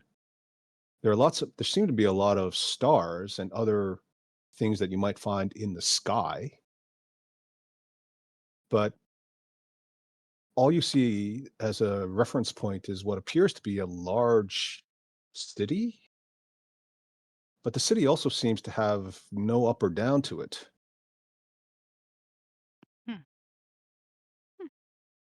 Anybody Is know what that the this is? floating? Can I discern if it has anything to do with the Netherese cities? Ooh, that's a good question. History or Arcana maybe, or something else if you think that makes sense. No, that's fine. Am I proficient in history? Yeah, so I guess I'll do history. 25. So, Netherese city, floating cities, you've seen one, and they do exist. But unlike the Netherese cities, which you know were actual cities on the ground that were then forced into the air, and therefore they have an up to them, and they're just chunks of rock and dirt that have been gouged out and then somehow levitated in space. This thing looks like it was built and designed with no particular up or down axis. And what you think, based on the lessons you had back in Silvery Moon's conclave, is that this fits the general description of possibly the astral plane. Mm, cool. Well, from my studies, this generally fits the description of the astral plane, guys. That's so Well interesting. done, Laura. I could not have said it any better myself. In fact, I didn't. So, point of inspiration for Byler. Thank you. Is it Jeez. possible to move towards the city? Swimming in the air. Do you try? What do Yeah, you do? I'm like And swimming. as soon as you start thinking about it, even before you start the whole swimming motions, you start moving forward. You just need to think, guys. Whoa. Cracker's like, Cracker's like kind of just like What am I supposed to think? spinning in it. You see Cracker just spinning in a circle. It's like trying to Like a go in one cartwheel? direction, but she just it's just slowly circulating. Yeah, exactly, like a slow cartwheel in space. It's not working, guys. Oh no. Just like Someone doing pull me. circles, just like circles, just little circles. I just take her by the hand. Like this. It's just be careful because we just sold a puzzle right in front of an illicit statue, and we were moved here. Yeah, doesn't one of you know somebody in the astral plane? Wasn't there some guy, that magic guy? What was his name? I think Charlotte knew him. We keep running into Agamemnon? him. Yeah, that guy. Wasn't he last in the abyss? Oh, I thought it was the astral plane. I don't know. They all look the same to me. I think the abyss is a bit different, but same Tiny hello. bit. Well, he Crac has Ur, lots of astral projections. Well, did Crac Ur use her inspiration already? No, Okay. not yet. She can give it to me. You want it? Here, you can have it. I use mine. Catch it. Take it. Take it. No, you can't trade those. Sorry. No, can't throw it. They're not like Um, baseball cards. well, Sorry. I got a Babe Ruth. Okay. while we're thinking about what we are gonna do, can we just gather here and I'll spend 10 minutes for some prayer of healing? Sure. Thank you. I'm just gonna look around to see if I can see anything moving towards us or close by. Sure. Roll perception. 14. Yes. There is clearly a small group of creatures or objects that seem to be heading toward you. From the vantage point, they're heading straight towards you, so you can't really tell what they are. They just kind of look sort of semicircular and roundish, although one is significantly larger. Several of them are purple, and one is larger and brown. And now that you look very closely, there's actually a second large brown one behind the Someone's first one. coming. I don't think we have 10 minutes. Oh, Okay. where's Grathus Um, when you need him? Yeah. Where's who? Grathus. Oh yeah, Gratzt. Gratz. No, Grathus and Saurus and Permus. Can't remember their names. Something Permus? It's Oh, always like this. I read about Yeah, those. all their names sound like this. You know, the Githyanki. Those dudes with the Yeah. amazing swords. Oh, the 'Cause Githyanki's. that Yeah. Yeah. purple thing looks pretty familiar. Well, I read about you meeting some of those, Yeah, being on I know what to do there. with these guys. Were you not there for the Gith? Yeah, right. Exactly. Nope, that That's right. was. I read it in a book, That was an amazing book. So royalties full to of come. history and knowledge. I read it 4 times already. Did you really? That's amazing. Yeah, I only need to sleep 4 hours. Oh, that's true. Yeah. Yeah, had a lot of Okay. time on my hands, Yes, you and do. it kind of gets boring watching the other one sleep. So Although you could Well, just like do pranks on them, like put their hands in yeah, cold water and then warm water, see if they pee themselves. Humans are so funny. Okay, well, let's roll initiative. Ugh. Believe it or not, this is not even the last map. Oh, There's more. Oh, There's dear. more. I can only see myself I and have time. Miali, by the way, Oh, Me too. I can Me only okay. see. too. and Rua. Mealy is All such right. a main Let character. We can all me. see her Yeah. always. Perfect. Thank you. Yeah. You're welcome. I still only see Mealy. Oh no, I see you guys Yeah. too. I panned over and knew over. And gaslighting me. We even brought the cubes. Oh, for fuck's sake. Can't we just Uh, press them again and get out of here? Yeah. What is this riddle? I'm gonna move. Can I move towards Charlotte before the group is coming? well, we've got initiative now, so as soon as you guys let's see, let's just make sure we've got a tie, a 3-way tie. Who's going first, second, and third? Denise, Violet, Lilith, I can go first. third. I'm gonna go I'll make you second. 14. Okay, so Lilith, you're going to be 16. Mhm. Crac Ur just launches herself while the rest of you try to get the hell out of there using that teleportation circle. And then we end 10 minutes early. Okay. All right. Okay. So let's go in order. It looks like they're going to probably, at the rate they're going, you're not 100% sure. You think they're going to be closing to within some kind of distance within one round. So, Charlotte, the Lady Sea Hauler, Hi. what would you like to do? I will drink my potion of greater healing. Ooh, yes. Go Uh, ahead and roll. You're gonna move. We're gonna zip yes. through this round. Okay. I'll just move down a little bit. So, potion of greater healing is 4d4 Oh, plus right. Serving me. 4. Yeah. So that's 13 plus 4, 17 points. Yay. All right. Crac Ur.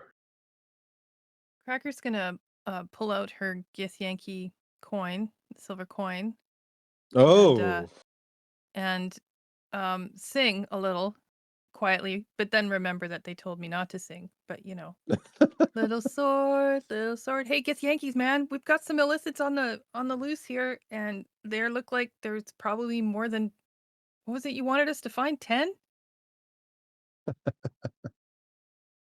yep. Come and earn your Rathma or whatever it is.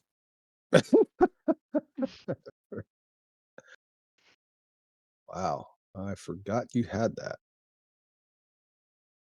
Okay. Yes, you get a tingling sensation in the base of your skull, and you sense that whatever it is that this is supposed to do seems to be working. It may take more than an immediate response, but you feel like help is on the way. Is there anything else you want to do in the meantime? I'm going to ready my great axe Yeah. and be ready for battle. And Okay. I'm gonna rage a little because I don't know how far away are they. Well, they seem to be moving very quickly, but it's a little bit hard to Okay. tell because they're kind of coming at you. It's not like they're standing upright, they're kind of like swimming at you, right? So from this perspective, it's like you were looking down at them from the top, and all you see is like their heads mainly and some shoulders. Two of these things that are large definitely are not humanoid at all.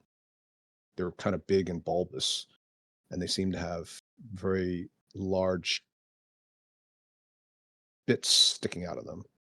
The other three, as they get closer, do look a bit like mind flayers. Does that answer your question? Yep, I'm going to go into a rage and ready my great axe in case we're attacked. Which is almost certainly going to be the case. Mhm. Okay. Lilith. Yes. I'm. Sorry, the prayer of healing was a great idea, but unfortunately. Yeah. I'm gonna move a little bit because I don't want to be too close to anyone. Uh-huh. Yeah, that makes sense. And then I'm gonna ready a sacred flame if they come into range. Okay. They're definitely going to come into range if they keep going. Yeah. Okay. Lilith. So just to be clear, you're attacking the first thing that comes into range, or? Yeah. Okay. Not even going to wait, right? You're just. Nope. Yep. Okay. Yep. Fair enough. Okay. Good. What direction are they coming? From here?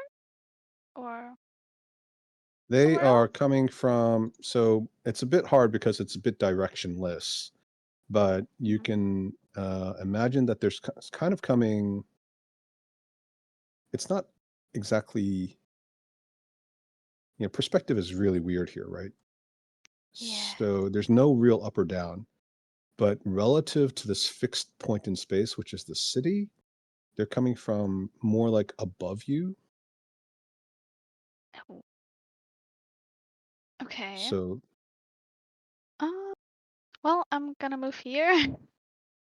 And I'm going to ready a Toll the Dead if I see a Mind Flayer. okay. Mind Flayer specifically. Hmm Okay. Or All right. an Illithid can also be, yeah, Yeah, a Mind baby. Flayer. Yeah. Yeah, it's fine. As opposed to something else like an elf, or hmm because there are astral plane dwelling elves.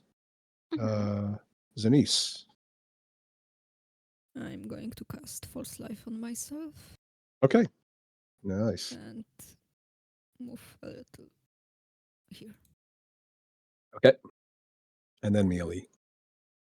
I'm also going to cast False Life. Ooh, same roll. And I'm also going to activate my Blade Song. Yeah. Go Nova or go home. Mhm. All right. Some of these are definitely mind flayers, which of course will trigger your attacks as you described.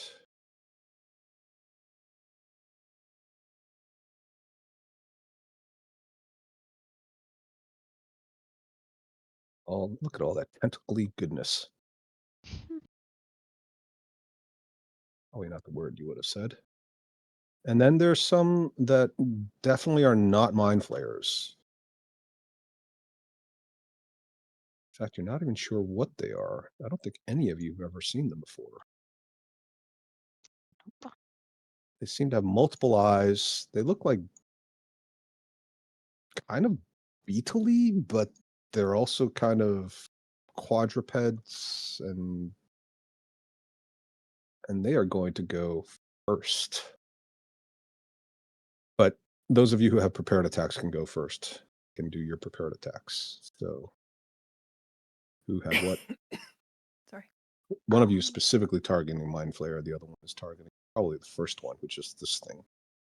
Yeah. I don't know if the perspective. Let's just say it's the right distance. That is so nice. Then I'll use Toll the Dead. Okay. Oh. Oh. Yeah. So the Mind Flayer is going to have no problem avoiding that Toll the Dead. I look behind me. Who was that? Who shot that? And the other attack was the Sacred Flame, and the deck save there is 11 on the large beetle-y thing, right? Yes. Okay.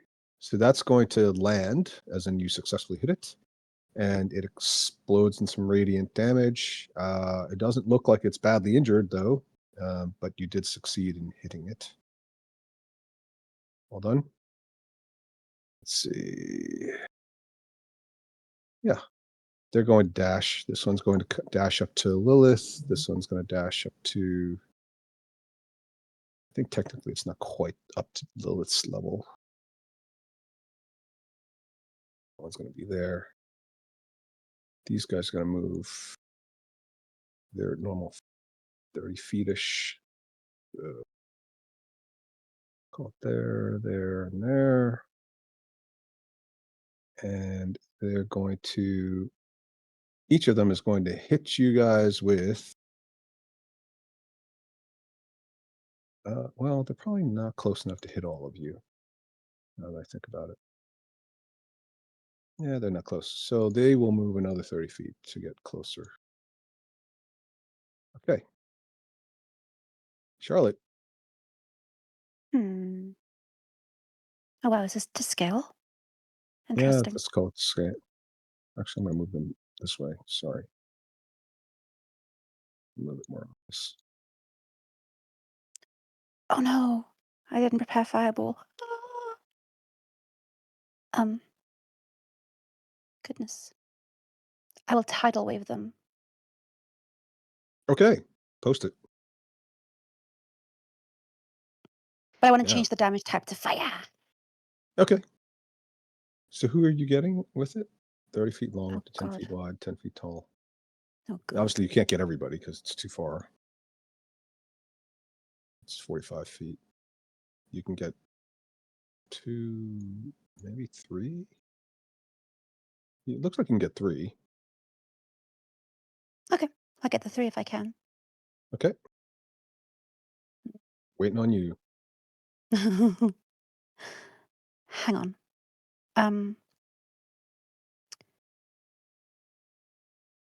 Yeah.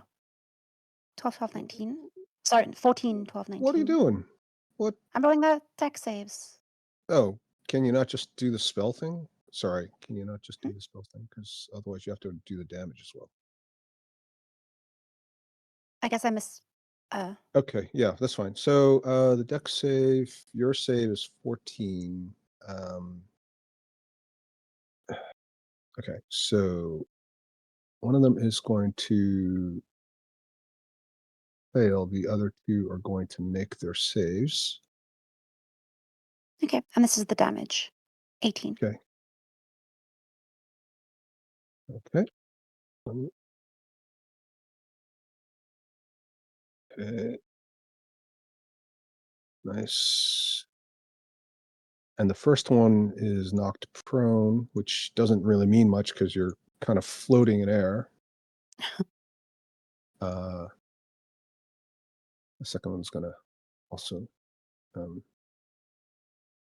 take some damage and also be knocked. The mind flayer is going to also take some damage and be knocked prone. So, okay. Good turn. Anything else? Oops. No, nothing else. Okay. Cracker. Okay, Cracker's gonna move to here. Oh, not on it. or above it, or whatever. And while raging, will recklessly attack this one first. Okay. Oh, 14. Sorry, which one? The one in front. Okay. The one right in front of me. Okay, so it is technically prone, which doesn't really sorry. mean much visually, but it'll give you a advantage on attack, which you've already. So you didn't need to roll recklessly if you don't want to. Oh, okay. Then I still want to do reckless, so my second attack has advantage as well. Okay, that's fine. Yep. But if it's prone, it should have anyway. Yeah. Yeah, On you both automatically attacks? have. You already have. Yeah, it's prone, so it's okay, not okay. changing. Yeah. So Alright. you don't need to be But reckless. it's not dead. It's not dead. No, it's definitely Okay. still moving. Then I will take one more. Oh, I forgot to swing, do not something. Reckless. Yeah. So you actually need to roll as you get within 30 feet. You actually need to roll roll first. I'm sorry about that, Yvonne. That's okay. Charisma Okay. saving throw first. You look into the eyes of this creature and you realize there's 4 different eyes, 2 sets of eyes, and they're very confusing looking. Sorry, I just have it on advantage. And 11. that's okay. And you are now you were confused. Like you got within range and then you went, oh my God, what is going on with those eyes? And you actually miss your turn. You can't take any reactions. And you will be confused at least until the start of your next turn, at which point you can try to roll a save again. If you fail, you'll have to roll a d8 and randomly wander in that direction. Okay. Lilith, you start your turn and you're also within range, so you will roll a charisma save first. 16. You succeed and you do not get you see the eyes, you kind of get confused, but then you shake out of it, you realize you just got to focus on the waist Okay. and you won't be confused again. Okay. So you can back away. And Cracker isn't technically with it right up to it because she would have actually had to, as soon as she gets within 30 feet, she would have been hit with that. So we can put her back at the edge of their range. We'll call it there. If you want to put her someplace in that, somewhere I'm around back that here? line. Somewhere like that. Yeah. So you're not right next to them if you don't. You could keep floating if you want to, but you don't have to. Okay. I want to move over here. Yep. And then I want to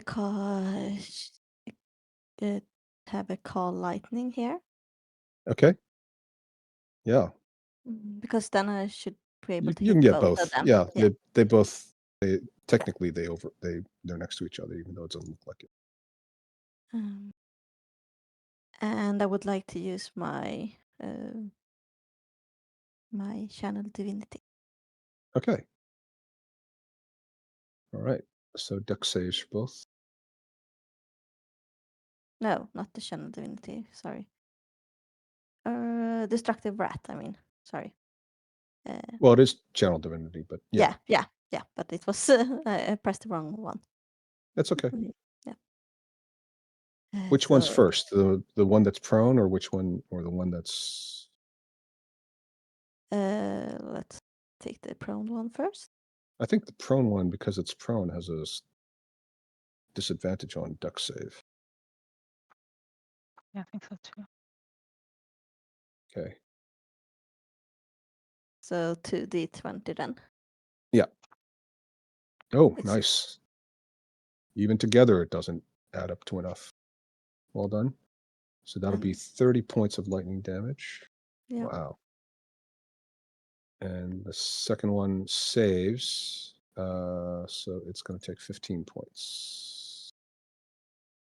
Well done. Anything else for Lilith? No. Okay. Is Byleth close? Byleth is smart because she's actually not close enough. So Byleth doesn't have to make a save. But she did see what happened to Crac Ur. And Crac kind of went, ugh. Cracker's gone back to swimming in circles again. No. But this is true too, so this is the actual how far they are away, right? Sure. Yeah. Okay. Keep it simple. Would this one be harder to hit because he's prone? Or does this not work in this environment?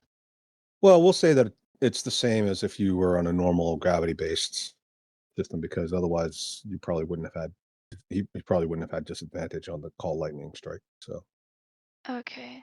just to make it fair. But I would get disadvantage if I hit it with a normal spell attack? Yeah, like a ranged spell attack. Yeah. Okay. It's a good confusion icon. If I This one? if I cast fireball, could I get 3 of them? So both of those and the Illithid, or What's the range again? 20? Post it. 20-foot radius. 20, yeah. So you can get 3. I mean, maybe you can get 4. You'll probably get 4. You can get 5? Well, You can get 5, you can get 4. You can get 5. I think you can get all of them. well, I have nothing to say against that. 4 is better. 5 is better than 4. Yeah, always. No, you can't get 5. I Okay. don't think you can get 5 because this Yeah, is that makes sense. they're too far away.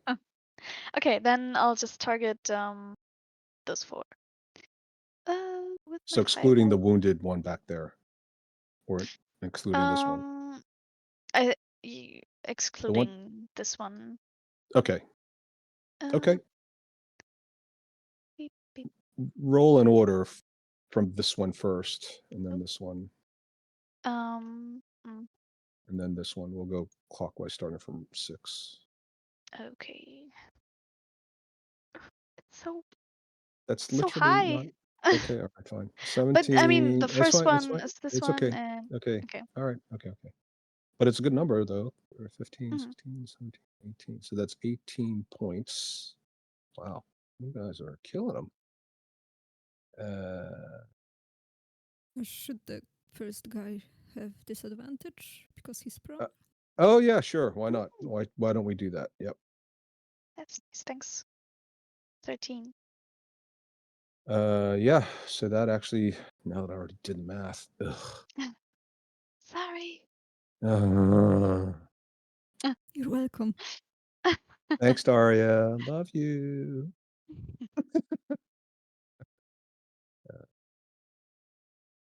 Okay.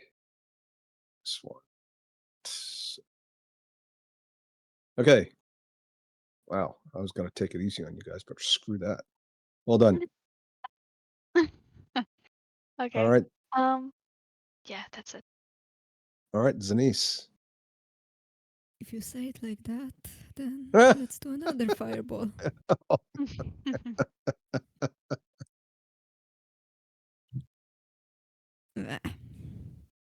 That's okay. So the first one with They average out. disadvantage first.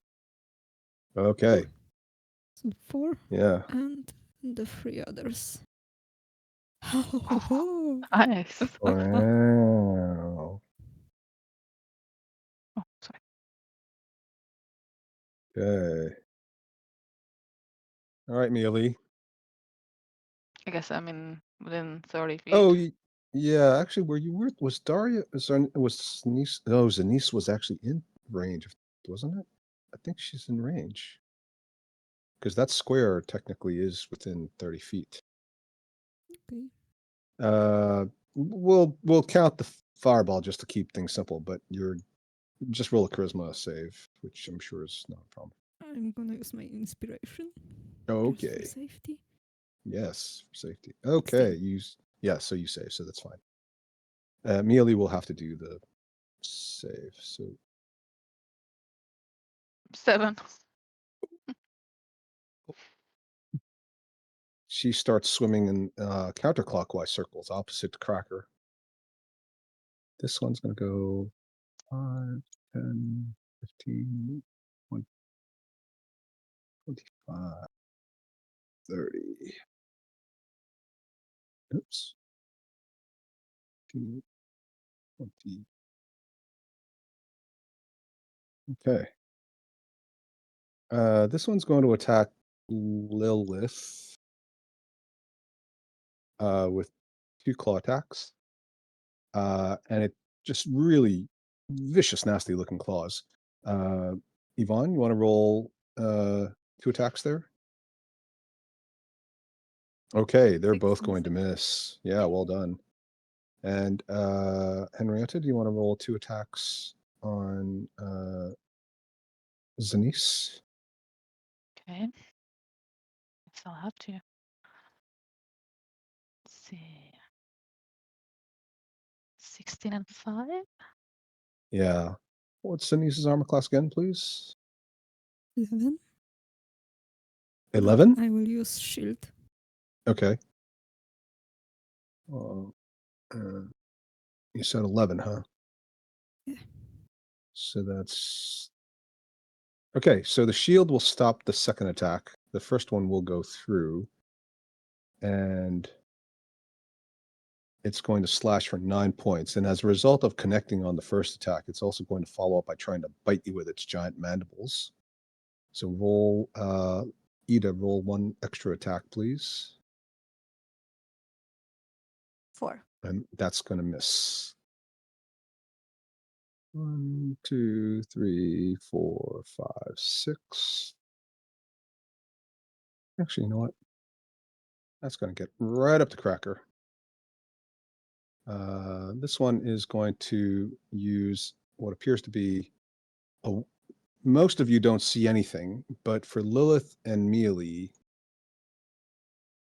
you feel pressure waves in your head. Mealy's already confused, so that doesn't help things. Let's roll an intelligence saving throw for each of you. Okay. 23. I think I'm you gonna should. use my inspiration. Okay. Okay. Lilith is going to take 22 points of psychic damage, and you are stunned for the next minute, although you can make saving throws every round. So 1 of 10. Okay. Mealy doesn't have any. Sorry? I guess that means I lose my concentration. Yes. What were you concentrating on?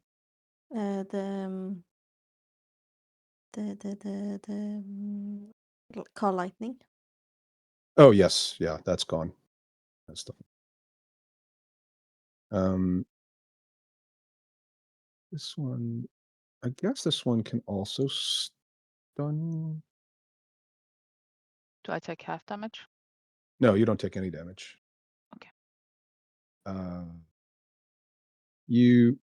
But you will have to roll another save, another intelligence save, Okay. as this one does another pressure wave. 13. Okay, that one is going to, you're going to fail on that one. And now you are stunned. Put this, I guess, blue one for stunned. And you take 22 psychic damage. Crac Ur is also going to be within range of being stunned. And actually, Zanice will as well. Crac Ur and Zanice intelligence saving throws, please. Yes, Crac Ur is also stunned. 22 points of damage. Oh, yeah. Sorry. Zanice is also stunned. It's a 22 psychic points. damage. You guys. Psychic damage. Yes. Do you have something against that? Yes. Yes. Half damage. Okay. Go ahead. Roll your save again. It's a half damage. Well, oh, it's resist, but you have advantage on the save as well, right? Charm or fright. Oh, charm this side. Okay, so you are stunned, but you only take 11 points. Yeah. Okay. Okay. Lady Sea Hauler. I'm going to tidal wave these two guys Okay. up here. Oh, you start your turn in front of this guy, though. Have you made a save yet so far? Against No. this? No. Go ahead and do that charisma save. Okay. Yeah. And you are confused. You've been hit by the Confundus charm. I'm so confused. What should Sophie Crac do? Ur. I know. Crac Ur. Okay. Let's try to become unconfused. Okay, you've made the save against being confused. I'll also let you at the same time make a save against being stunned. Is that intelligence? Yeah. Oh, I'm that still tracks. super stunned. That sounds about right. Yep. Lilith. Lilith is immune to being confused, but she is still stunned, so she can roll to be unstunned. Jesus. Violet. Yeah. Violet might be the only survivor here. Yeah. Is she within 30 feet though? Yeah. Oh I think so. no. But I'm gonna use my inspiration. Yes, do it. Charisma saving throw. Yeah. There's no saving throw. Oh wait. And Oh, fingers crossed. Fingers. Oh no. Oh, jeez. This shouldn't be possible. That's way too funny. um okay. Oh boy. I'm running out of. Okay. We're all kind of Duh. You're all just swimming around in either circles stunned now. or confused. Zanice Okay. is stunned, right? Yes. Yes. Okay. Am I? No, you are no longer stunned, but that was your action. So your turn is over, but you are no longer stunned. So you can. I cannot use bonus action. I think you need to have an action to do a bonus action. Okay. I think that's right. Somebody correct me if I'm wrong. And I think the save is at the end of your turn. So Yes, that's also true. So thank you. Okay. It's good. It's good of you to ask. All right, Neely, you've got it both ways. Yes, I do. So let's try the confused state first. 15. Yes, that works. You are no longer confused, and you can no longer be confused. Oh, good. And then the stand 12. Jesus. You're still stunned. I have a +7. Yeah. Crac Ur is stunned. And let's see. Everybody is stunned or confused except for Zanice. And Zanice and Rua watch as this mind flare wraps its tentacles around Crac Ur's face. And you just hear crunching. That doesn't sound so good. At this point, everything goes black. And you wake up. You're all very, very small. And you're all right here. Can you all see this? Mhm. Yeah. Was that a yes or a no? Yep. Yes. You're all right here. And all you see are a bunch of these things standing around. They all seem to be shouting and screaming. She's in cracker heaven. Or hell. Depending on what they're going to do. Yeah. What are we do? Ah, what are we doing? No, we can't. We've got to try to stop the vote. It's impossible. We don't have the numbers. Everybody put your token somewhere here. What the Yvonne, I hell is love going you. on? Yep. I'm at Where are Pizza my Heaven. flyers? Oh, sorry. Cracker Pie Heaven. Yeah. That's right. It's cracker pie. There's a couple of different, let's call them pizzas, running around. Some of them look angry. Some of them look scared. It's hilarious. There's other things in the back that you spot. Some of them look like vegetables or something else. I don't know what's going on back there. What was he smoking when he was doing this?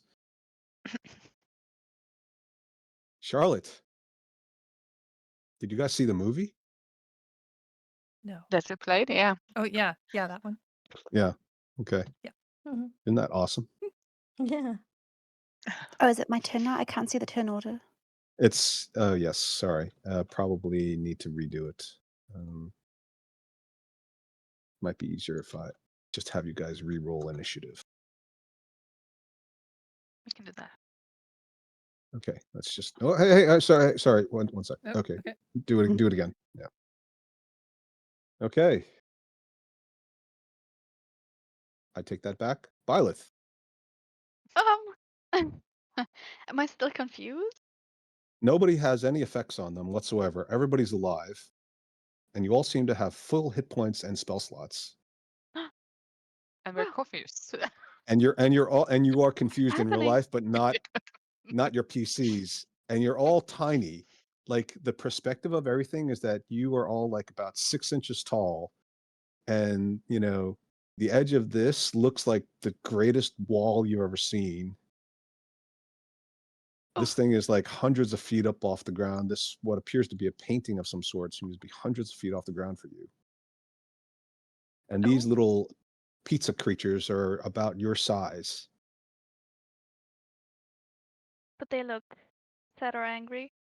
They look very upset, and they're screaming. And no. in the background, there's more of them screaming. But there's also loads and loads of other things running around in the background. Some of them look like they're crying. Some of them look like they're confused or worried. Some seem to be talking to others. There's only one of these sausage ones, and he seems to be trying to rally people. Okay. I think Violet would also be very confused. I think she would kind of be joining them. Like just running around. And just like, what are we doing? Why is this happening? What is happening? Ah! And one of the pizza creatures runs up and says, since you used your turn, we've got to stop the vote, or else we've got to change the vote. They're going to vote us into death. What? Lilith. Who are going to vote you to death? I don't understand. What can we do? It's the condiments and the toppings. They've all ganged up in the vote. We don't have the numbers. There's only a few of us. And there's so many of those toppings, and we all get one vote because we're a democratic society. Charlotte. Okay, what the hell is going on? Where is this? What is this? What do you mean, where is this? Obviously, this is home. This is our home. But they're voting us into death. They're saying we have to sacrifice ourselves for the greater good to the fire monster. Mealy. Okay.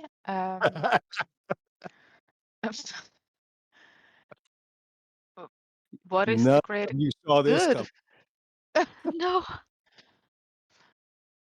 You have And no I idea walk how here much and effort cast went lightning into bolt. this. Lightning bolt at what? Straight Just ahead, everybody? frying the pizzas. Just frying a bunch of pizzas and some condiments and toppings? No, I'm just gonna. What's the greater good? Why do you have to die? The fire monster must be appeased. But they're saying it only needs to eat us. They can survive if we're just not so selfish and just sacrifice ourselves by letting ourselves be eaten.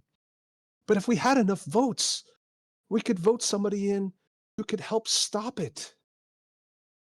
Why should we die just so they can live? Zanice.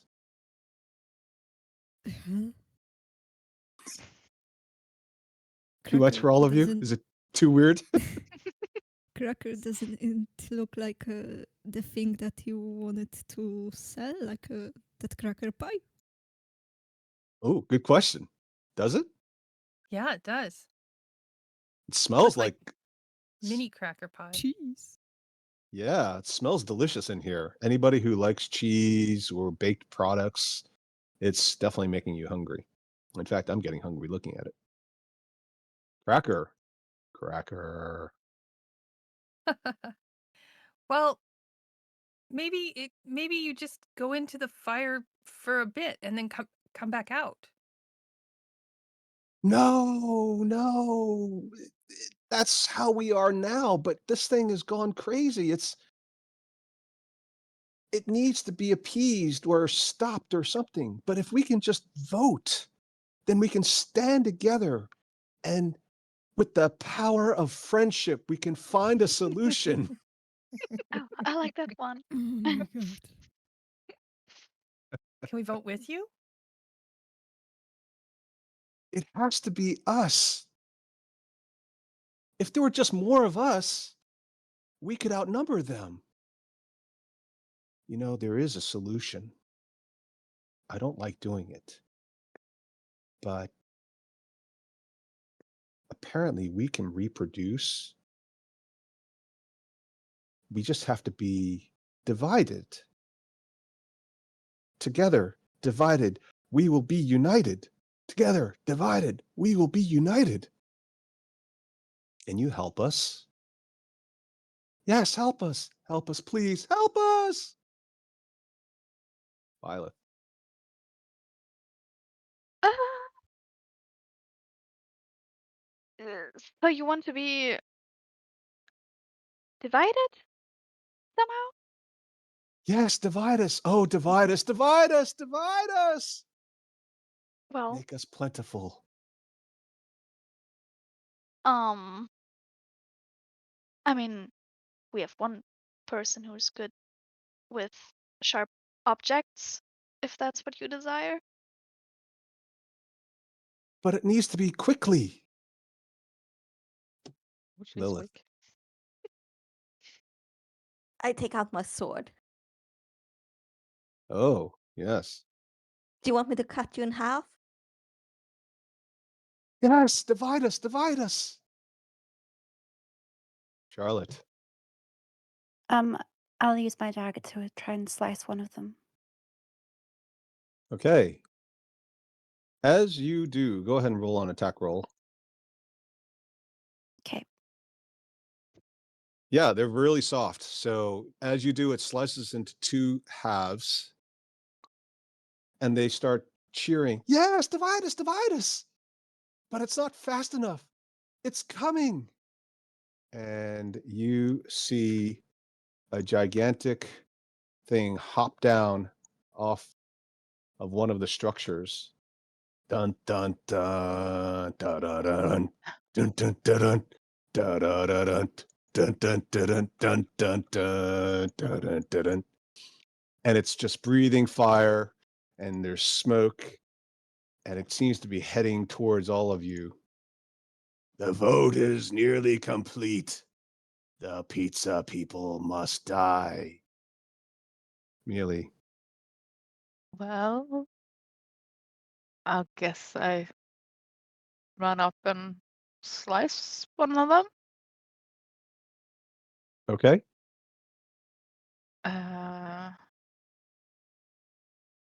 Let's see. Yes, you slice one of them in half, and there's two slices. Divide us faster, faster. There's not enough time. You need the Vorpal weapon of slicing. And one of the triangles points up at hooks, hovering what appear to be equivalent to hundreds of feet in the air. And there is a light that shines on it, and you hear the sound of angels. Ah, ah, ah. Only one who is truly worthy can wield it. Hundreds of feet in the air. Well, relative to your size. Right. So there's no way I could like jump up and grab it. Uh, Cracker's gonna like no, rage and lift her just arm into the air. but this thing is very rough, so it's actually like it looks like it's smooth and tile and ceramic, but it's actually for relative to your small size, it's actually really rough, and you can climb it. Oh, I'm gonna do that. Okay, climbing. Okay. Athletics. Yeah. Okay. Please work. 14. Okay.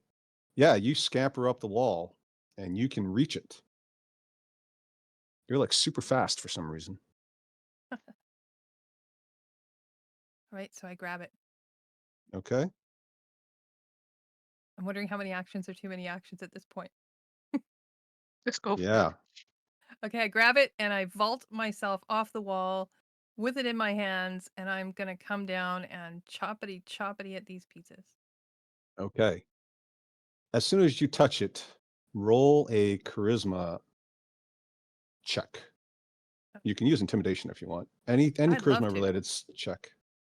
I'd also love to use my inspiration for this. Excellent. Oh, look, Yes. 19s. Dice You cut up feel a again. surge of power, and you grab hold of it. And although it initially seems to resist you, your willpower, your sheer force of personality overcomes its innate, inherent skittishness, and it suddenly melds as if it was born to be wielded by you. You come down off the wall wielding this gigantic pizza cutter of vorpal sharpness. The pizza people go, oh, yeah, she can wield it. She is the chosen one. And they all start flocking to it. Slice me, make me into eights. Byleth. Somebody has to stop the giant fire-breathing monster. Oh. Dun, dun, dun, dun, dun, dun, dun. And this is going to attack Mealy, because Mealy's in the front. Let's see. 2 attacks. Laura and Yvonne, roll 1 attack each, please. Okay. All right. Mealy is grappled and immediately disappears into the mouth of this flaming giant thing. Hot, hot, hot, hot, hot. Mealy. Hot, hot, hot, hot, hot, hot, hot. Mealy, you take 86 damage. Ooh, Ooh. well, I'm dead. Oh, sorry. I'm trying to do mass roller. My fault. Oh, I thought you said 86. No, not 86. Yeah, that I would hate be rude. you. All right, so it's 24 points. There's no save though because there's no way to avoid. You've already been grappled. There's no avoided. So there's 24 points of fire damage. Did I have full health when I You had full health. got here? Okay. Yep. Still up. All right. Byleth, your turn. Mm, yeah. I Don't overthink it. can. I wanna. I hate this guy. Bad Isn't evil this guy. awesome? Yeah. I made all this Um. this week. Aw. Whoa. So cool. It's making me very hungry for pizza. I know. I'll try Faster than finish. to um dim the flames a bit with Ooh. my thaumaturgy. Maybe I can Okay. dim it a lot so that it goes out, but I don't know. Sure. Well, it's kind of an attack, so go ahead and roll a save for it. Mm-hmm. I'll say it's a Constitution save. 14. So it briefly goes out, but then it seems to relight itself. No, no. Lilith. Yes. I'm gonna move away. Yep. And then I'm gonna cast Sleet Storm. Guess what? Wait, let me see if I can find it. Post it. This one. Okay. On the pizza oven. Okay. That's Mr. Pizza Oven to you. Missed. So it doesn't do damage, right? It just stops it basically. Right? Yeah, it makes it freezing rain and Okay. Cool. exposed flames in the area are doused. Doused. Okay. Yeah, go ahead and roll a save for it. I know it's supposed to be when it enters, but you can automatically hit it 6. right off. Okay, yeah, the flames technically go out. And Mealy is no longer burning, which is good because that would have been recurring damage. Well done. Charlotte. I'm going to try and using my telekinetic push this thing to try and push it away from him. Does it have a weight limit? Or size Doesn't limit? say so. Okay, all right. And this is its save. It's a strength saving throw. Okay. Yeah, it got 11. All right. You successfully push it back 30 feet, which 30. isn't that what it says? Oh, sorry. You push back 5 feet. Sorry. That would be It's really in 30 feet. powerful if I had that as Yeah, a that would cantrip. be. Yeah, that would be great. So it goes backwards 5 feet. And great. It stumbles Well, it should be prone. and it's prone, lying Oh, on its cool. back. And then just to add insult to injury, I'll also magic missile him for fun. Oh yeah, hit him with the old 1-2. Pew, pew, pew. All right. Yes, they do the 7 points. You feel like it barely scorched it at all. It seems very, very large and sturdy. Mealy. Yes. Can I try and get out? Sure. Is that can I use agility? Dexterity, sorry. Okay, sure. Try and slither myself out. Yeah. 17. Yeah, you managed to climb your way out of the mouth and you drop back down in front of it next to it. But that'll be your full movement. Okay. Do I still You have still an got an action action. or? Sure. Why not?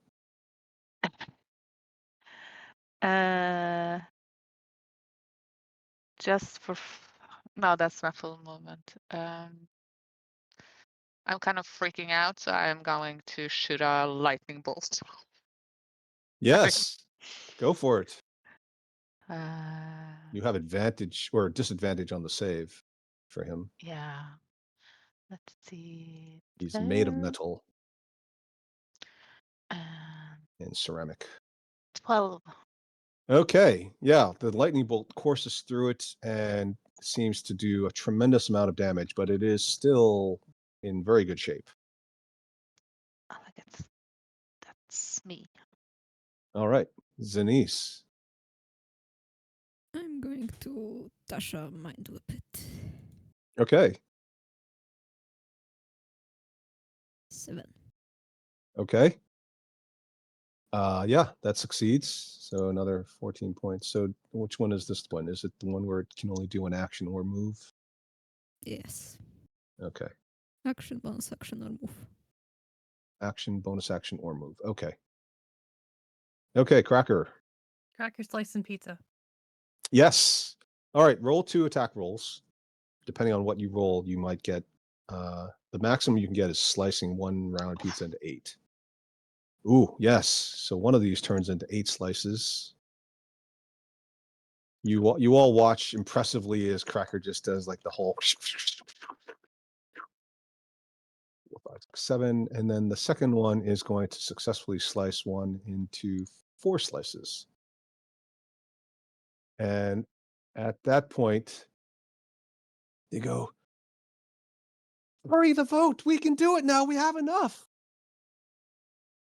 And then one of the slices says, all in favor of everyone banding together and not sacrificing just the pizza people, raise your hands and say aye. And all the pizza slices say, aye, aye, aye, aye, aye, aye.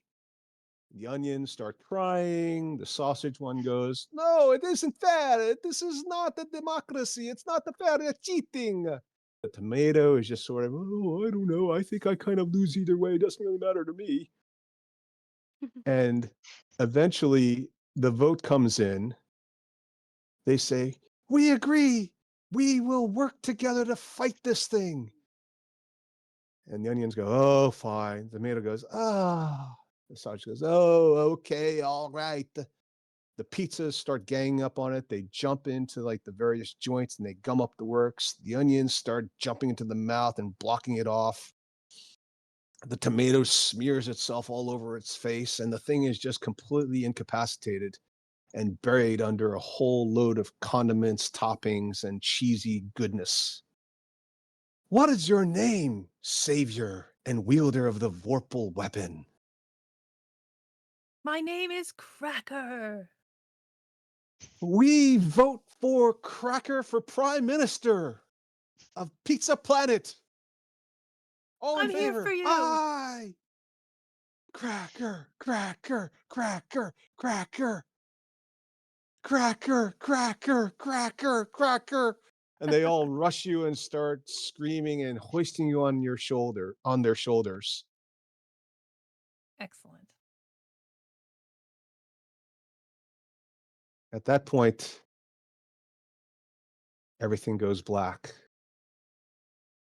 Again.